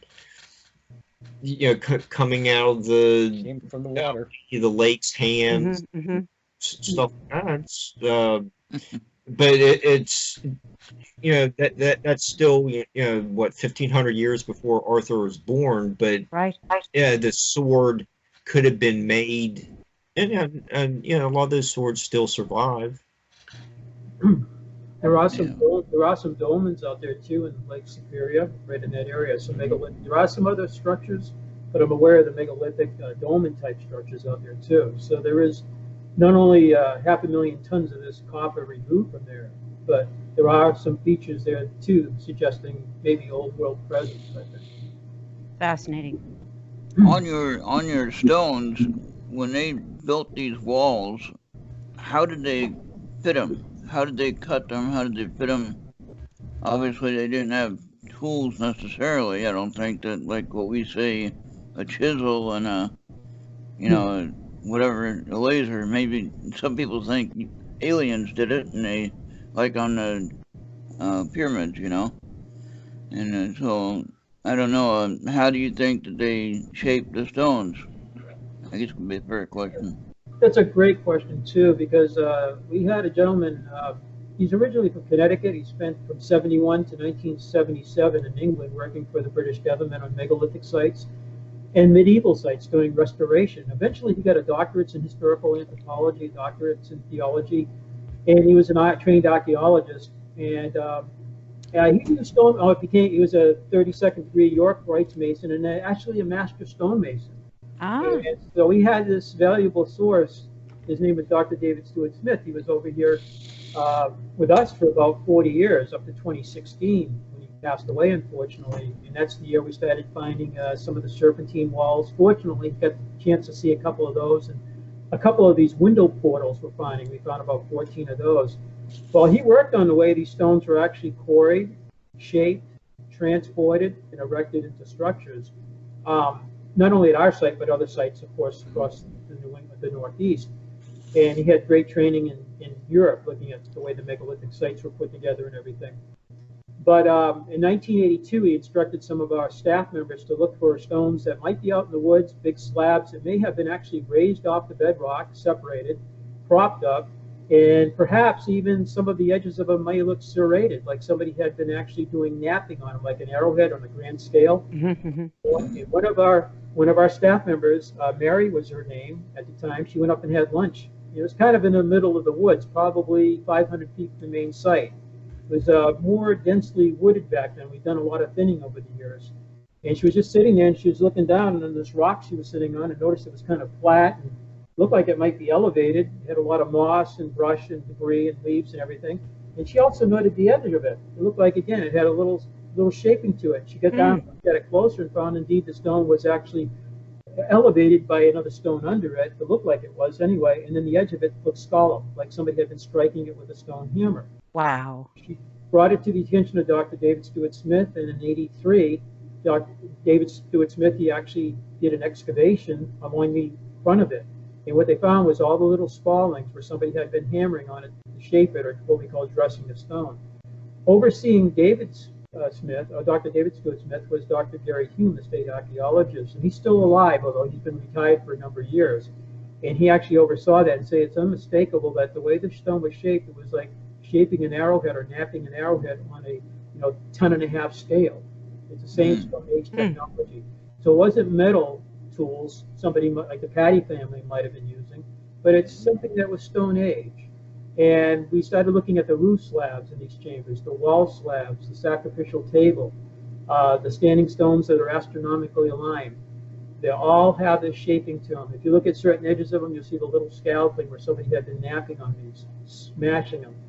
And so he actually published this. He put it in New Hampshire Archaeological Society's Journal. He put it in the New England Antiquities Research Association. And he created a booklet.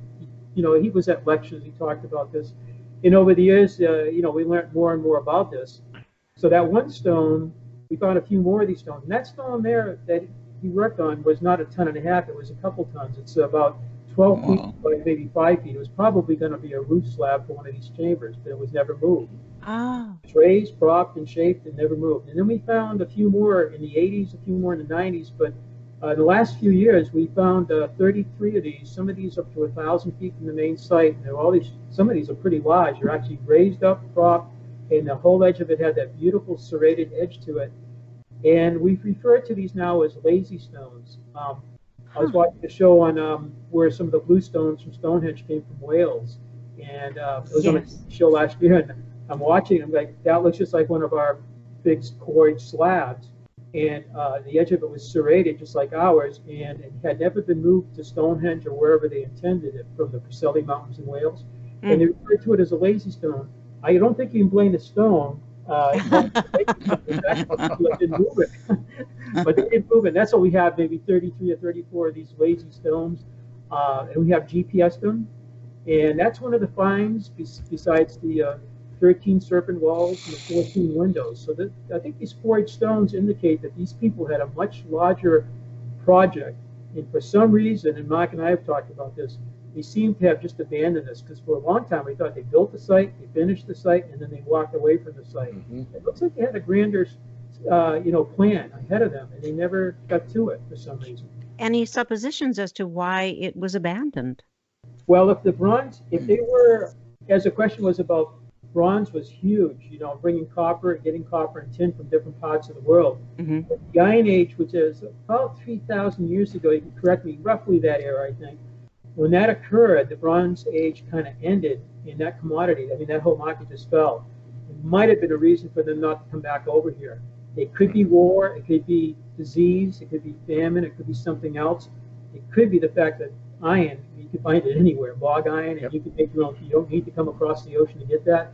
And maybe they still did a little bit of that crossing the ocean, but I can just imagine that the economy on that fell, and that may have been the end of that, that active trade back and forth, perhaps.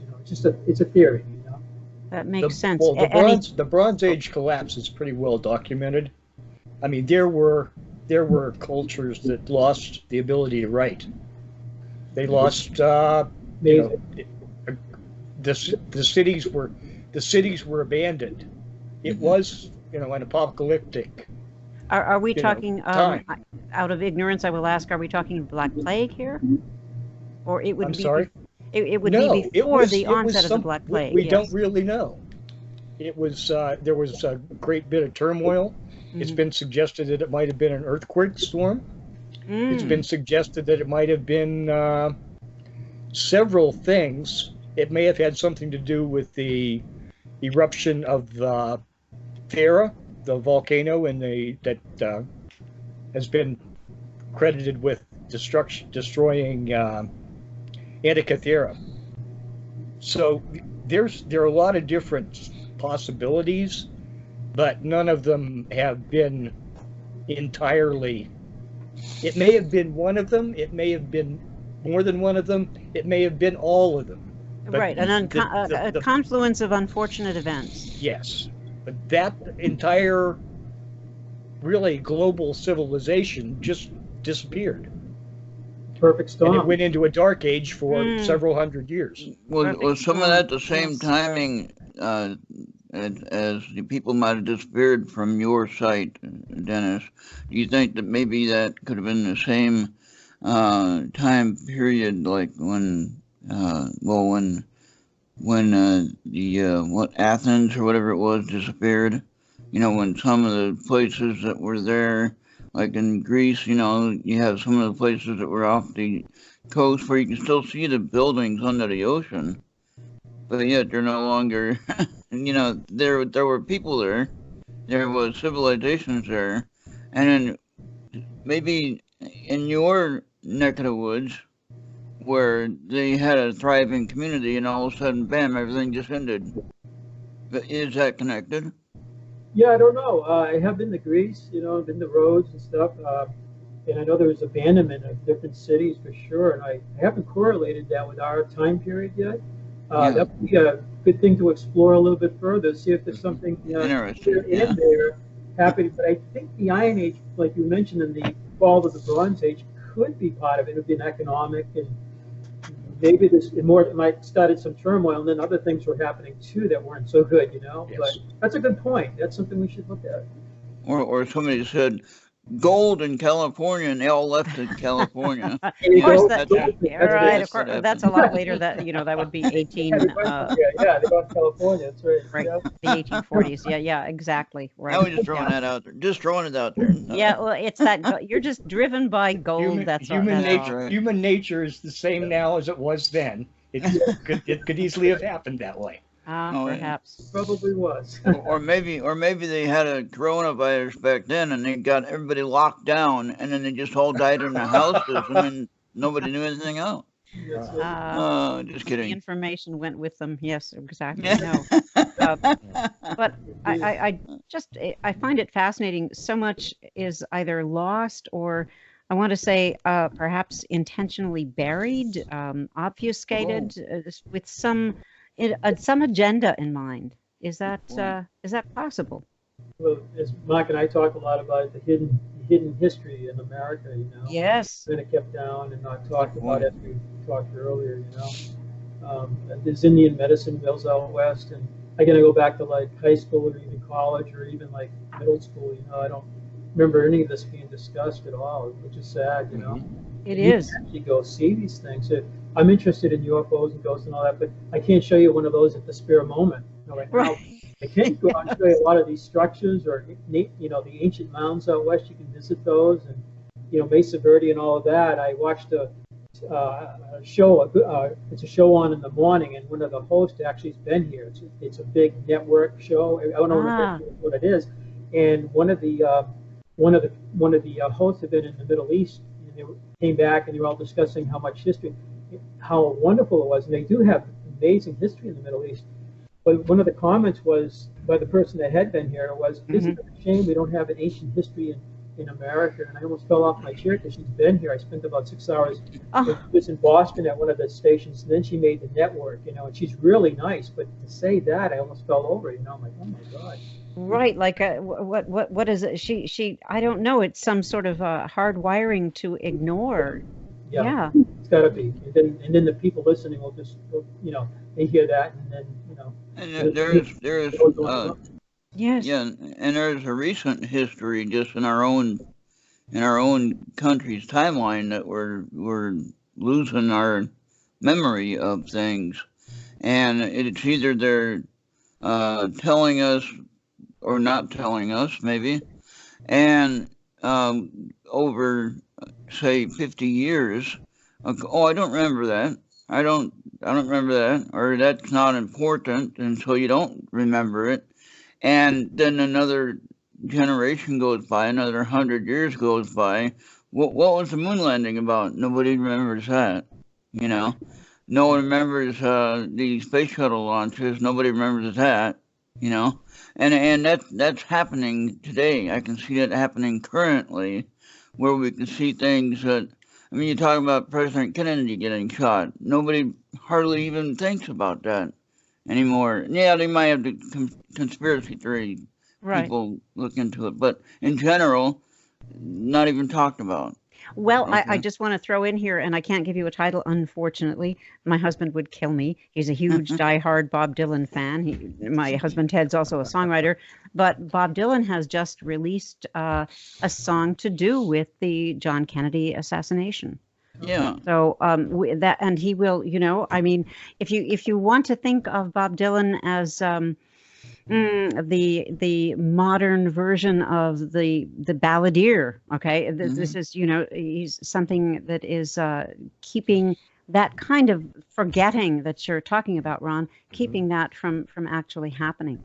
yeah, and I think it's important on our historical aspect of your site, Dennis, and on a UFO or paranormal things. We need to keep these things active. We need to keep them talked about, and so that's Because why there's I like. always there's always a younger generation who's not Yes, even familiar, yeah, as we yeah, were talking about the other night, Ron, not familiar with the vintage yeah. stories, the chronicling of Yeah, and so everything. what I was thinking of doing, of course, which is another whole other idea, but I wanted to go back into the archives of UFO cases that are forgotten, and they're not solved. They've just been swept under the rug and they forgot them. But there's actual cases that have happened, and maybe even on your property, Dennis, there are situations that have happened that you have no clue really until you start looking into it and you say, "Oh, I should have said something about this." So Well, that hopefully you keep that open. Yes, and I was going to ask you, Dennis, have there been any anomalous occurrences? We kind of we gave some time to Bigfoot, etc. But and whatever creature that was. But have there been UFO sightings? And oh, the other thing now that occurs to me, as a pilot, did you ever see when you were flying? Did you ever see something in the sky that There was you like, go. what is that? Yeah, I mean, that happens all the time when you're flying. I did a lot of night freight back in the 80s on the UPS 7 system, flying 727s out of Louisville, Kentucky. I enjoyed that aircraft. It was a wonderful plane, and I did that for about 3 years till we all got Mm. laid off. And it was all night, except for one day. I remember we flew during the day for some special. I'm like, what is that? It's a sun up there. We didn't see it at all for years. Yeah. Just like the FedEx people do. But yeah, I did a lot of Vietnam and Korean War people. The World War II. My uncle was actually a World War II pilot too. He was involved with this site. He was flying B-17s in the war, got shot down, Ah, and his story got into the Stars and Stripes. The ghost of B-17 that landed in the field all by itself.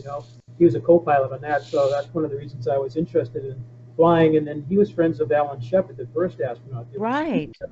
My uncle went to the Army Air Corps and Shepard went Navy. But so I'm from the hometown of Alan Shepard too, and he used to play up here when he was a kid. As far as we know, he was in the next this big lake next to us where the summer home was. And, Ah, so it's kind of an interesting thing. But a lot of the pilots I flew with, they had seen things, whether it was in Korea or Vietnam, just unusual things. So when I flew about 30,000 hours over 42 years, 35 with the airlines. Wow. We see things, but nothing that was close encounters of the third kind or, that kind of thing. Mm-hmm. These are things way off in the distance, very unusual. Is that Venus? Is it a landing light? Is it a meteor or something else? Mm. And then it would change colors. I would say if I had some high-powered binoculars, we might be able to get a better idea of it, Mm-hmm. We'd all look at it and say, huh, and then it would disappear, and then, that was kind of the end of it. You'd forget about it. So, yeah, we saw a lot of things up there, and we could have been seeing, UFOs for all I know. The one I saw was actually on the ground back in 1966, coming back from a friend of my dad's who was a member of the New England Antiquities Research Association, the group my dad founded in 1964. Oh. He had a friend of mine, and his dad was actually an air traffic controller, too. And his dad had interesting stories what they saw on radar at Boston Center, one of the 21 centers across the United States that controls and routes traffic. So I was always one of the aviation people kind of, but on our way back home with his son, and we looked, and in Manchester, New Hampshire, as we went around the outer belt of it, a very bright light. It was not an aircraft. It wasn't, there's no position lights, no strobe lights, no beacon lights, and it's just a very, very bright. First, we thought it was either a planet or star, but as we drove around, we were going around it. You look at a star, it's up there. This is going around it. Right. Saw it until we got out of range, and we got home the next day. They were talking about it on the radio. People had seen this. So that's probably my UFO experience. And in flying, we saw things, but again, not close enough to, to identify it. Definitely not an airplane or whatever. But it's always been my fascination too. Right, and of course we are talking about geolocation wise. And you mentioned Betty Hill earlier, so that was the White Mountains of New Hampshire, yes, where Betty and Barney had the experience. And then the incident at Exeter, which was yes, 1965, and that's yes, indeed. Yeah, every year they have the UFO event. I saw Travis Walton there and Catherine. Right. In fact, that I just have to toss exactly, and I have to toss in this other thing that Dean Merchant, who is very active on Facebook and a Facebook friend of mine, Dean Merchant and his wife Pam began the Exeter conference. Right. Oh, cool. It's a lot of fun. People should go to it. It's a great time. I hope to get to it this year. Providing C-19 doesn't get that, Right, yes. Too. So we've had Incident Exeter, we have Betty Hills, and so there have been things in the air, and that's only about 10 miles from here as a crow flies, a little bit more than that, where that Exeter, that whole incident happened. So, but that's something that, it's been in my family's interest for forever, basically. Oh, that's fascinating. Wonderful. That's incredible. Mark, Eddie, you had a question or a comment? Oh yeah, Dennis. Well, all of us were talking about we're losing our history. Yes. Mm-hmm. And most people today see seniors as just old in the way and. Okay, boomer. Right. Okay. And. We just really don't want to hear about what they remember from 60, 70 years ago, contrast, time periods. Mm-hmm. But, Dennis has had some chiefs come up to visit the property, and they're seem like they're very knowledgeable about the history of the tribe, and a couple of them have said, my people didn't know this. Mm-hmm. Mm. Yeah. Interesting. There was a woman named Paula Underwood. She's from California too. Like two of you from California. Hey, what do you know? And she was an IBM consultant, and she was Iroquois, and she wrote The Walking People, and the book was a very thick book. She had come out here a couple of times in the 90s, including a prayer circle and everything, but her book, her grandfather taught her, I believe it was her grandfather taught her 2 different ways of 10,000 years of oral tradition. She had to repeat it back twice so she could get the story correct. Kind of a parity check, I guess. But she be in California. She was not aware of the northeast stone structures, until the 1990s. Ah, And she became aware of them. I'm not sure, maybe the internet but in her story, she said that her people knew about these people that built these structures on these hills, probably in New York through New England, because they're more a little bit further west than us. But not that the earthquake didn't travel, because people did migrate, much more than we think. They actually traveled. But she didn't know anything about these stone structures, so her oral tradition had a gap in it. She goes, I don't understand what they're talking about stone structures. So in the 1990s, she became aware of these sites, and then eventually she came out to California, I think twice, and visited our site and a couple others. So mm, in her tradition, it wasn't her people that built these. And there's also another Native American chief from this area, and I was supposed to be with him in Leominster at the UFO lecture I was doing about this site. He was in Austria. They had a whole all-paid vacation over there. Actually, it was vacation. He was doing a lecture over there, but it was like a vacation. They took care of him. But he did a 45-minute interview, and he said that, number one, his ancestry is not only Native American, but it's Forking Island. And what he oh, did, last name is Jameson, and he thinks he's related to Sir James Gunn and the Sir Henry Sinclair expedition, oh, right. It was 1398. That's a fascinating account of maybe somebody 100 years before Columbus making it into the New World. Right. The Western Light, and there's Newport Tower, Rhode Island. And also, my dad dug in 1972 and 73 in the Spirit Pond runestones in Maine. He dug in that site where these three stones, one was a map stone, and then there were two stones with inscriptions found in 1971. My dad dug in what was thought to be sod houses. If I mispronounce it, I'm sorry. The sod houses were maybe the Vikings. But the oldest carbon dating of a piece of timber was 1405 plus or minus a few years. And they were thinking 1,000-year-old Viking stuff, not 1,400. And 2 years ago, when they found that second Viking settlement in Canada, up in Newfoundland, Point 400 miles southwest of Lonzo Meadow, they said at the end of this PBS special, they said that those places like Lonzo Meadow and Point Rosie were probably boat repair places, but Vinland, the famous Vinland in the Viking sagas, was not up there. It was probably somewhere either in New England or New Brunswick or Nova Scotia. And they said they may have been coming from Greenland into the New World, the Vikings and their descendants, after the Viking era ended, for 400 years. Because when I grew up, I heard 1 year for Leif Erikson, maybe, and his brothers and sisters. Right. 5 years, and now they're thinking they were coming in for 400 years crossing the Atlantic to bring goods back.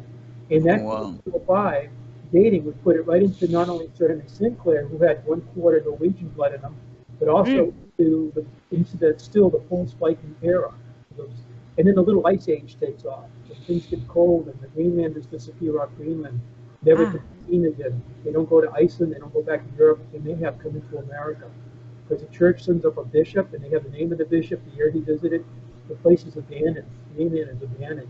It's like, where did these people go? I want my money, number one. Where are these people? And they come into the Americas, So the Maine Coon cat is a state cat of Maine. Right. We talked about it. It's a beautiful cat. The DNA, Yes. my last knowledge, unless something's changed, half of the cat is a Norwegian forest cat, which the Vikings probably would have had on their ships. The other half of the cat is a cat that's extinct in Maine and probably, New Hampshire or whatever. This cat doesn't exist anymore. So the cats may have come over, mated with a cat that is now extinct, and you have the Maine Coon cat. My dad had 2 of them. They're this big, beautiful cat. Oh, they're gorgeous. Yes. Well, one of my co-pilots on one of my last trips for a little over 4 years ago, he was from Sweden. We were talking about the Vikings, and he's very, very well read. I guess most Scandinavians are really interested in that. And we had a great conversation.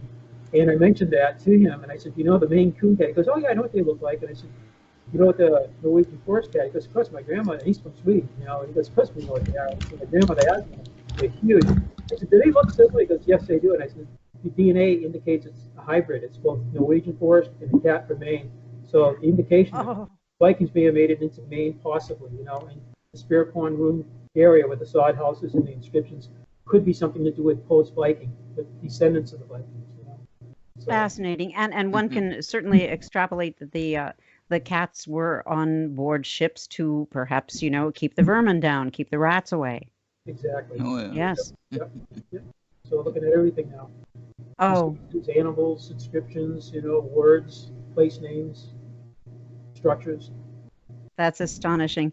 and it all tracks. And again, I'm feeling really frustrated by the fact that this is not in textbooks that are in our high schools, et cetera, middle schools. It's almost as though it's I don't want to get conspiracy theorist, but but however, doesn't it track to like suppressed information? Like it just didn't fit somebody's agenda. Mm-hmm. Right, I think I told Mark, Mark pulled it up actually about John Wesley Powell, the Powell Doctrine going back into the 1800s when he was the head of the Smithsonian and saying basically, no pre-Columbian Old World visitations or artifacts, and then I think it was Cyrus Thompson, Mark? Cyrus Thompson, his right-hand man? Cyrus Thomas. Thomas, that's it. Thomas, yeah, he was supposed to basically go along with that, that not supposed to find any pre-Columbus or Columbian artifacts old world, like inscriptions or anything, or even maybe structures, they don't exist because Columbus was the first and that's it, I think that's where that doctrine started, and he was supposed to, but what he says is I found so many pre-Columbian Old World artifacts, we didn't have time to catalog them or record them, something like to that effect, and I know Mark was doing a little research on that when I brought it up. I don't know if you can add anything, Mark, to that? I get some of the Roman coins found in the Ohio River Valley. What's a like swastika found in the Hopewell Mound Group in Chillicothe, Ohio? Right, and that would not be, of course, the German swastika. That would be the, am I correct in thinking that's the ancient Egyptian origin of that symbol? Ancient India. India, okay, okay. Yeah. There's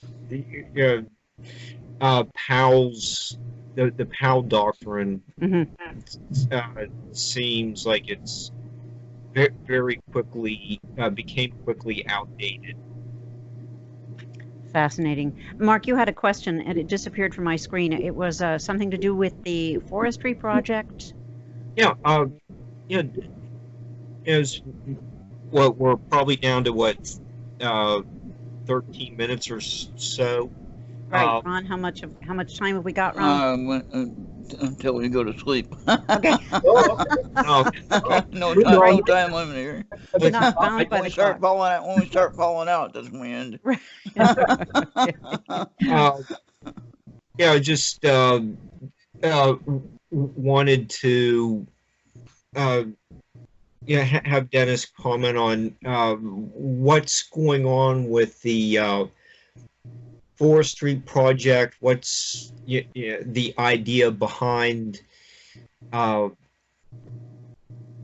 you have going on there, and you're also branching out into one of your colleagues doing some LiDAR. Yes, the LiDAR, right. Yeah. Well, we are thinning out the forest up there so they can see not only the alignments better, but also protect the walls from trees falling and uprooting. That causes a lot of damage. And we're opening up things like the lunar major standstill north and south. The moon goes through an 18.5-year cycle, and we knew about these alignments back in the 70s when we did the survey work. We've never seen the lunar major standstills, and next year that happens is in 2025. You can actually Google it. So we're going to have the hilltop thin. We won't put it back to 4,000 years ago when it was probably mostly bald. So we'll leave a canopy of trees up there, but we're going to open up all the alignments wider. We'll open up lunar alignments that we never saw, and there'll be a few star alignments that will be opened up too. And one of the things we might do also is do stargazing starting this fall, just like they do at the national parks. Have a nighttime program, go up and look at the constellations, and maybe relate how some of the structures are maybe as above so below, inspired by these constellations. We were in Chaco Canyon last year, and unfortunately when we by the time we got there, they had filled up the nighttime sky watching, so we didn't get to do that. And then in Alabama last week, we were supposed to be there at the Moundsville, and they have a nighttime sky watching, and because we had to cancel because of C-19. Right. But we may do that here. So that's something that we're looking at doing. And what were you saying, Mark, the other part of that comment about the, besides the forestry stuff? LiDAR. Yes. Oh, the technology, sure, yeah. Yeah, gentleman introduced himself about a little over a month ago to us from Connecticut. And he's actually looked at North Stonington, where some of those 8,000 teachers are, and some of the other sites. Connecticut is loaded with sites. He reached out to us, and he's actually been bringing his LiDAR up. This particular LiDAR is handheld. It did not exist 18 months ago. We have had aerial LiDAR by aircraft. I believe the whole country was completed last year, or in 2018. And what we have is about 7 or 8 years old, and it's not that great. There's no resolution. It's very blurry. His LiDAR is full color. It's amazing, and you can see down to 2 centimeters, which is pretty good. And we may use that again for standard unit of measure, but it'll be a start. We really need laser scanning to get even more, but it's a great start. And some of the images he's been giving us lately are phenomenal. He can actually remove trees by just hitting a few keys on his computer. Oh, wow. But the forest management thing is doing that too. Literally, we're actually thinning out the forest, and we have a licensed forester. We went to the University of New Hampshire. That's how we started with the Forest Extension Service. And then they turned us on to a couple of licensed foresters to interview, and we chose one who loves archaeology in this ancient site of ours.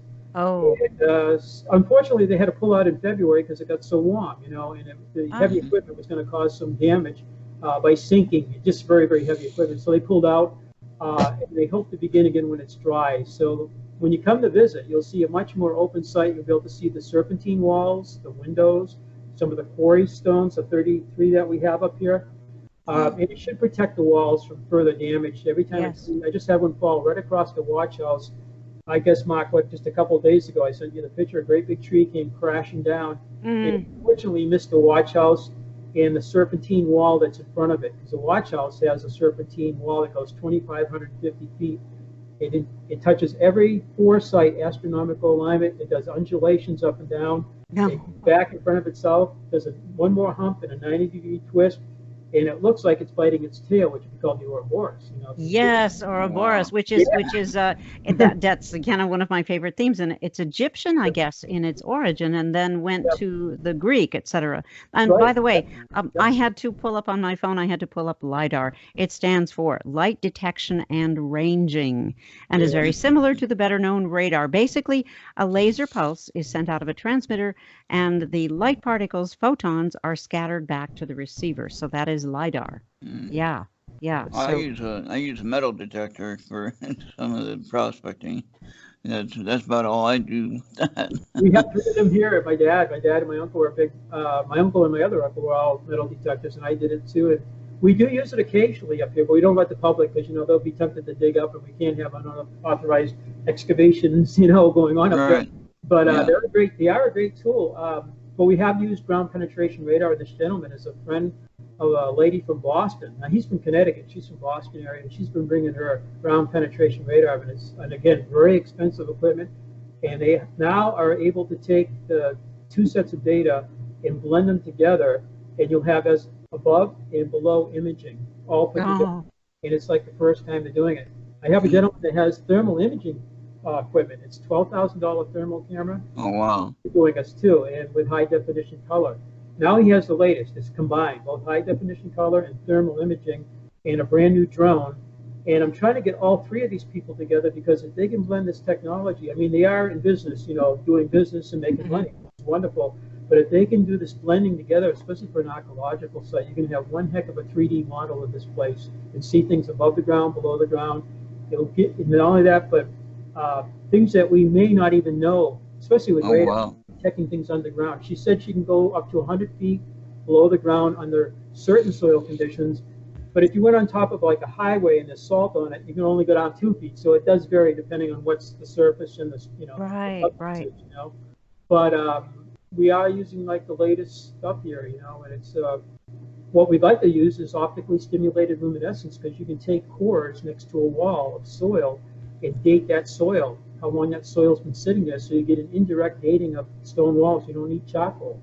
And if we had the money to do that, we would. It's over $1,000 per core, and you need a couple baseline cores, and you get down, we have hopefully a couple feet of dirt next to a wall that's never been disturbed, chamber or stone wall, just a stone wall. And you take cores, you send them out to Washington, University of Washington or Colorado. They put it through this laser process, and then you get a report back, I'm sure, months later, and it's a big bill.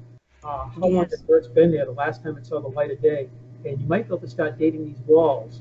You know, we have thousands of feet of stone walls, serpentine walls and everything. Big slabs of stone, unlike New England walls. New England walls or farmers' walls were just basically field clearings, stock fences, and boundaries, or sometimes all three, and they're usually just the rounded field stones. Ours has gigantic, it's not those big slabs of stone, again, that were quarried, stood up as monoliths or orthostats, which are kind of like set up like this, or little windows, or even bigger cells like in these walls. They're not like the farmers' walls at all. The farmers' walls are pretty linear. Our walls, they'll do all sorts of turns, twists, and bends, and and then the undulations with the serpentine and everything. Yes. And they go from boulder to glacial boulder, and then they'll go in a different direction to another glacial boulder, so they zigzag across the landscape. Again, farmers' walls might use a boulder, but then they continue straight, not steering. So there's a big difference from our 240,000 miles of walls in New England, which are historic, to what we think are ancient walls. There's a distinction between them. Interesting. And all of this technology can be brought to bear. It's providing new information. Yeah, absolutely. Yeah, it's a wonderful tool. Now, before we wrap it up, I know we're probably getting tired here, right? We've been at it for a little bit over 2 hours here, just talking about everything, and I want to thank everyone for being here. And Carol, thank you for taking charge of this interview, and Mark and Dennis, thank you a lot for your time. And Charles, thank you for moderating the chat and the recording and everything like that. And I wanted to ask Dennis if you had any books out, or if you had any kind of information, like a blog spot that you do on your site or anything like that. We are writing a book now that replaced my dad's 2003 book, which was very good, but it's out of date. And before that was a 1977 book. So there's been books written on this. That book should be out this summer. We have a souvenir book we put out last year that's very popular here, but it's more of a souvenir book. And we have our whole tour on an app under America Stonehenge. You can actually go to America Stonehenge, make sure we get the little sunset logo. Go into that. You can actually take a virtual tour of the whole site. It has text, pictures, and it talks to you. Wow. And you can do it in your easy chair or lazy boy. Leaving the house, and that's probably good right now, the way things are going. Right, and you can do it from your lazy stone too, as well, right? Okay. That's it. Perfect. Yeah, exactly. So, but our website's StonehengeUSA.com, and in that there's a lot of information about everything going on, and how to visit the site now too, with everything with C19. Thank you. Yeah, thank you very much, all of you. Yeah. It's incredible. This has been amazing. And then Mark, did Mark have anything? I thought this was a very well done show. If I'm allowed to plug, go ahead. Yeah, go ahead. Barbara and I do our show Tuesday nights from 10 to midnight Eastern time, and just go to barbaradalong.com and follow the prompts from the Nightlights tile on our homepage to Blog Talk, and you can hear us talk about a lot of these hidden history type topics, and Barbara does her show on Monday nights. So fantastic. And I don't have my calendar in front of me, but coming up behind the Obsidian Curtain on KGRA, which is 7 p.m. Eastern every Friday, I am delighted to tell everybody that Dennis Stone and Mark Eddy will be my guests, first together and then separately. So looking forward to that. And then, of course, you'll find all that information on my Facebook. So this has been an absolute delight. And thank you, Ron. Thank you, Charles, for including me. All right. You're welcome. And thank you, everyone, again, for taking time out of your busy schedule to be here. And we can do this anytime, or if you have anything new that you want to share, or you just want to get on here and talk, just let me know and we can set it up. So, This and is we a can, well done show. yeah, thank you. Well, as Ron believes, this is it's a community, not a competition. So, the idea of, Exactly. plugging everybody else's stuff, that's sort of like what we do. And if you wanted to check on some of my other shows that I have for Errt Radio, you can go to ertradio.com. I'll plug my own website. There you go. Yes, and Errt, of course, Errt stands for Epic Reality Radio Tour. There you Yes. go. Yes, it does. And Love basically what that means is when I have a laptop that works, I can actually go. I can go just about anywhere, and I can do a show in the middle of the park. Now, you got 5G coming in pretty soon, right? And you can have internet connection anywhere you are with the cell phone. And that's pretty amazing. And you can do that with the 4G right now. But as long as you have a cell phone signal, you can get on the internet and do anything you want. Do a radio show or do whatever. Yes, Dennis from inside the Oracle Chamber, Yeah. right? Yeah. So my goal, Epic Reality Radio Tour was I can have a show anywhere at any time. I can set up a table and have an interview with somebody. And that's pretty amazing when you think about that. And we couldn't do that 10 years ago. We couldn't do that. Exactly. Actually, 10 years ago, I don't think we could do this.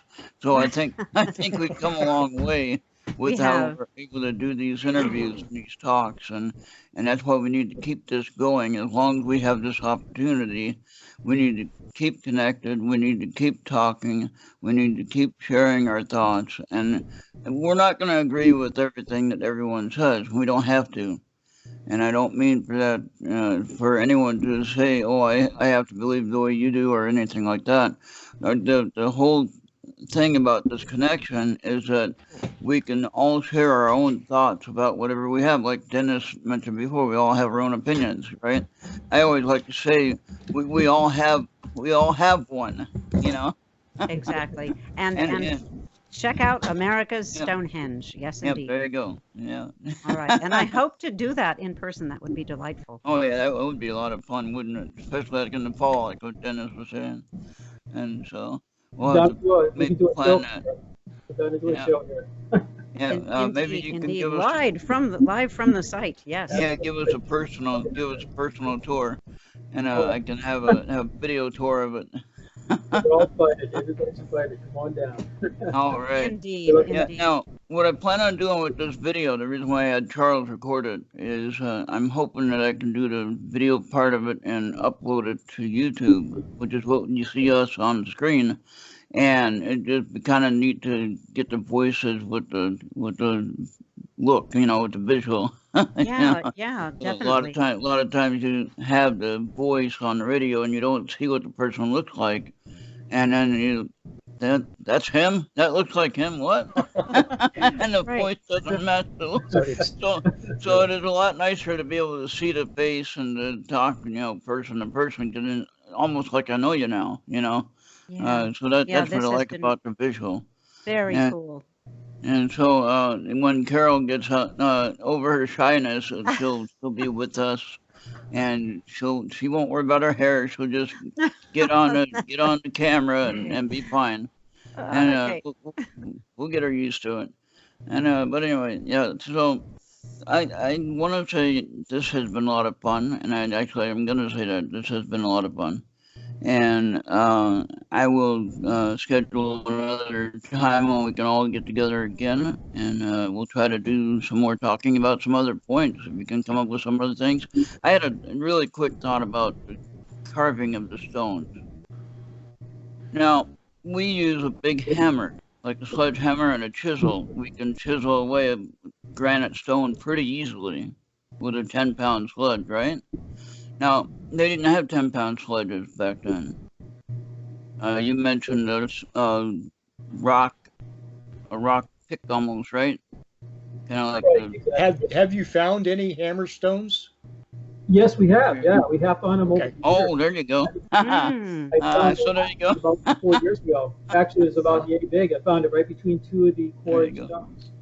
So I was, Yeah. I was Wow. just thinking if they Yeah. just really quick here, and Carol can remember this question when she talks to you, and then but they had the quartz crystal, which is pretty hard when you Yeah. think about it, and it might not break if you hit it with a stone hammer, and they use that as a chisel. You see what I'm saying? Yeah, to incise the groove or whatever the Yeah. description, Yeah, right? just Exactly. just a thought, Yeah. and that just came to my mind when we were just talking about that. Good. I've noted that, Ron, and I will bring that into the behind the obsidian curtain. Obsidian. Hey, well, we have a Yes, tie that's right right. there. Yes. Okay. So, all right. Well, I think about time we're rambling. I think it's about time we say goodnight. And thank you very much again for you guys' time. And Mark, thank you very much for getting me connected. And this has been a lot of fun, and we will do this again for sure. And Yep. anytime you guys want to talk about whatever, you just talk to myself, Carol, or Charles, and you get our attention, and we'll get it going. Okay? Well, thank you so much. I really enjoyed That's it. it. Thank you all. Great Thank you, idea. gentlemen. It's been a joy. Thank you. Absolutely. Take care. Stay safe, All right. everybody. Yeah, have a good night. All Thank right. you. Thank Bye-bye, everyone. Bye-bye. And Charles, yeah, okay, there you go. Thank you. I'll go ahead and Carol's still we can here? stop recording. Thank you, Carol. You did a Oh, wonderful thank- job. Hey, Carol, thank you, yep, Charles. Oh that my was gosh, fun. you are, I just love your brain. You just these questions are like, oh, amazing. And Wait a yeah, minute. Wait a minute. I know these guys. I've heard about this place before. Yeah. yeah, Way back exactly. down there in the depths of my cerebellum somewhere. Oh, Yeah. yeah, and it's incredible, how you store stuff. So that is really Well, if you incredible. think of any, also, if we think of any questions between now and when you have them on your show, we Yes. can always come up with that and send you a text message or something, and Yeah, you yeah, can please. Yeah, try to indeed, roll that in there. indeed, And indeed. and this is kind of nice because you get to kind of talk to them a little bit, before your show, which Absolutely. kind of loosens it up a little bit, Right. It's that it's a it's a boon to know somebody's syntax, their rhythm, their speech patterns, et cetera. It's sort of Yes. like Yeah. it And now they're definitely they're facilitates. comfortable Yeah. with you, and you got an hour to talk, or 50 minutes, whatever it is, Right, yeah. and A and radio then hour. yeah, That and then I don't know, just Carol. I love your shows yeah, because they're not a 1 hour monologue by a Right. guest, Oh, Yeah. as so many try to do.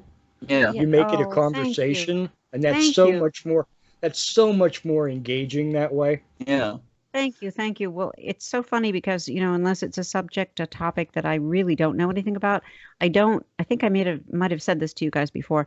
I don't have like a set of questions. I'll have notes in case, like everybody kind of runs out of steam or something. But I don't do that thing of moving from one question to the next because sometimes, almost Yeah, all but the that's time. not natural. It doesn't No. feel natural. Exactly. You know, what you I just want to let it flow. Right.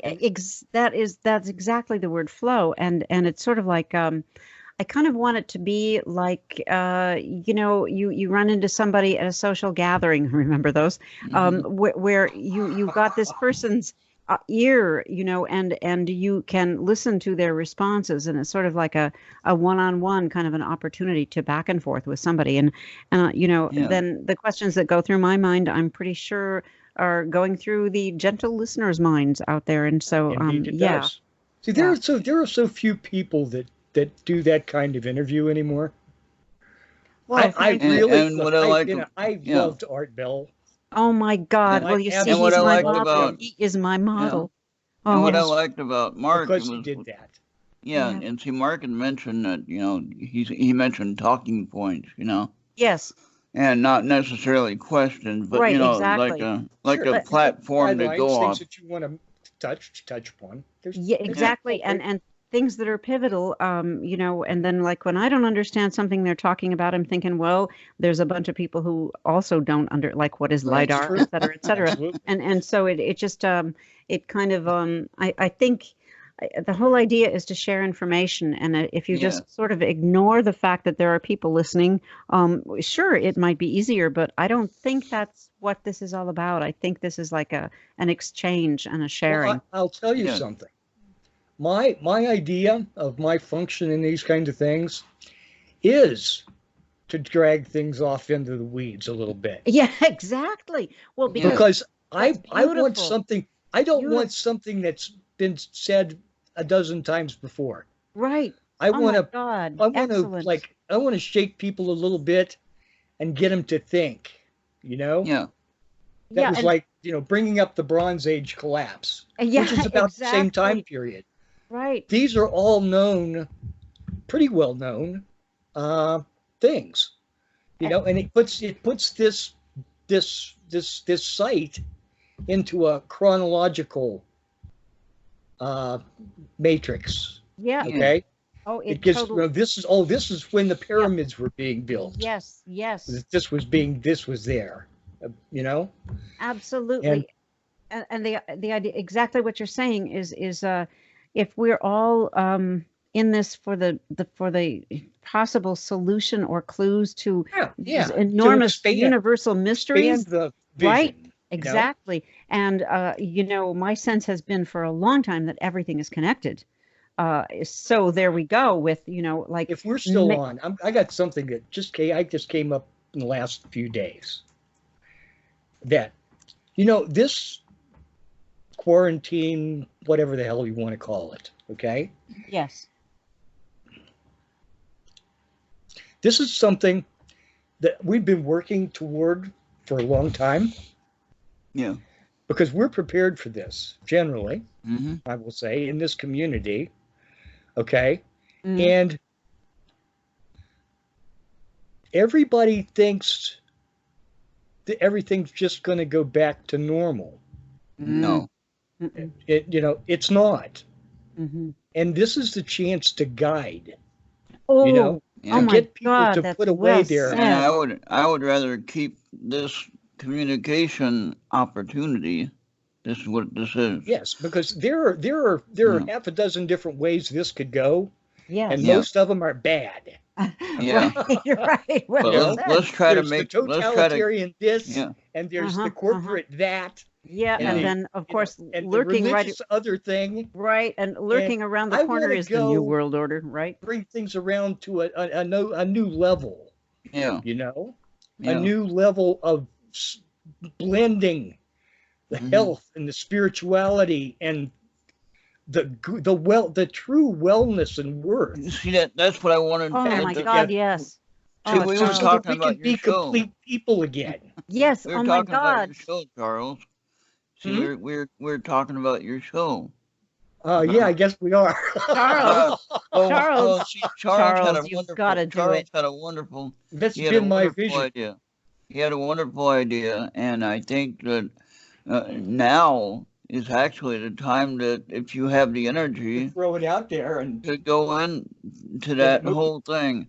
Yep. You need to get a hold of Richard if he's healthy enough to I'd love get- to. I'd love to have Richard on my first show. and get So- him together with you and you let me know and we'll get it set up and of course you can run it yourself. But I mean, just to make sure everybody's on the same page, and then you just do your show Well, and I will tell you, I need all the help I can get, yeah. but that's Well, the I- whole point too. But Yeah, if you wanted to do the You know, video thing, that's the point. if you that's wanted the to do the point. This video isn't- thing like this we're isn't- doing, I don't want this to be a one right? dog show. yeah. So- I want Exactly. to have as much input and as many different viewpoints, because I think in the greater good of it, we all have ideas that are going in the right direction. It's just a matter of getting it out there and getting it moving and seeing how it meshes. Yeah. It's like, And it's to use cooking as a metaphor, I mean, all the ingredients are there. We just Right. don't know exactly what the recipe is. right, We don't know what's going to Yep. come out of the oven. Mhm. exactly. And that's kind of But like what I'm trying to bring We've back. we've got a pretty good idea. Yeah. Hmm. If we just allow the apprentice cooks, as it were, Right. Good, Yeah. very to good. gather everything on the mixing table Yes. up and throw it into the oven, Right. it's right. not going to be a good dish. Yeah. And see, the thing is, but then when again, it's up to one's taste, isn't it? Yeah. But And but what I I'm trying, think yeah, yes. Go ahead, Ron. yeah. What I was just gonna say, what I'm trying to do is use this cross-platform to use. Yeah, I hate to use the word use, but we do use each other. Let's We have to. That's be part of being sensible, human. you Right. know. It's And We're all so in this together. like Effort. I heard yeah. of Carol. I heard Carol on the Saturday morning news saying, and she has a nice voice. I never thought that she'd be talking to me on my station, Oh my you God, know. yeah. And then here you are, and then Hilarious, right? Well, of course we're still on the air, So I'm oh, we are. Oh my gosh. Well, then, okay, I won't run we're anybody just, down or use any no, terrible words, but we're having fun. We're having Oh, fun yeah. having a Yeah, like conversation you here. would anyway. yeah. But Well, I don't no. know. I mean, No, because I thought, it's just kind of weird that we have these connections, all of a sudden, and you've been a big time star yourself, oh and no, and never. I you work in my craft. How about had that? your little radio stuff that you did beforehand, Yeah. and Inception then Radio Network. and Yep. then here you got your little show on Okay, I'm KGRA. I'm gonna give this hit the stop button. Oh yeah, Now, yeah, Okay. go Yeah. ahead. Okay. And I then think I've got all the. Oh, I the didn't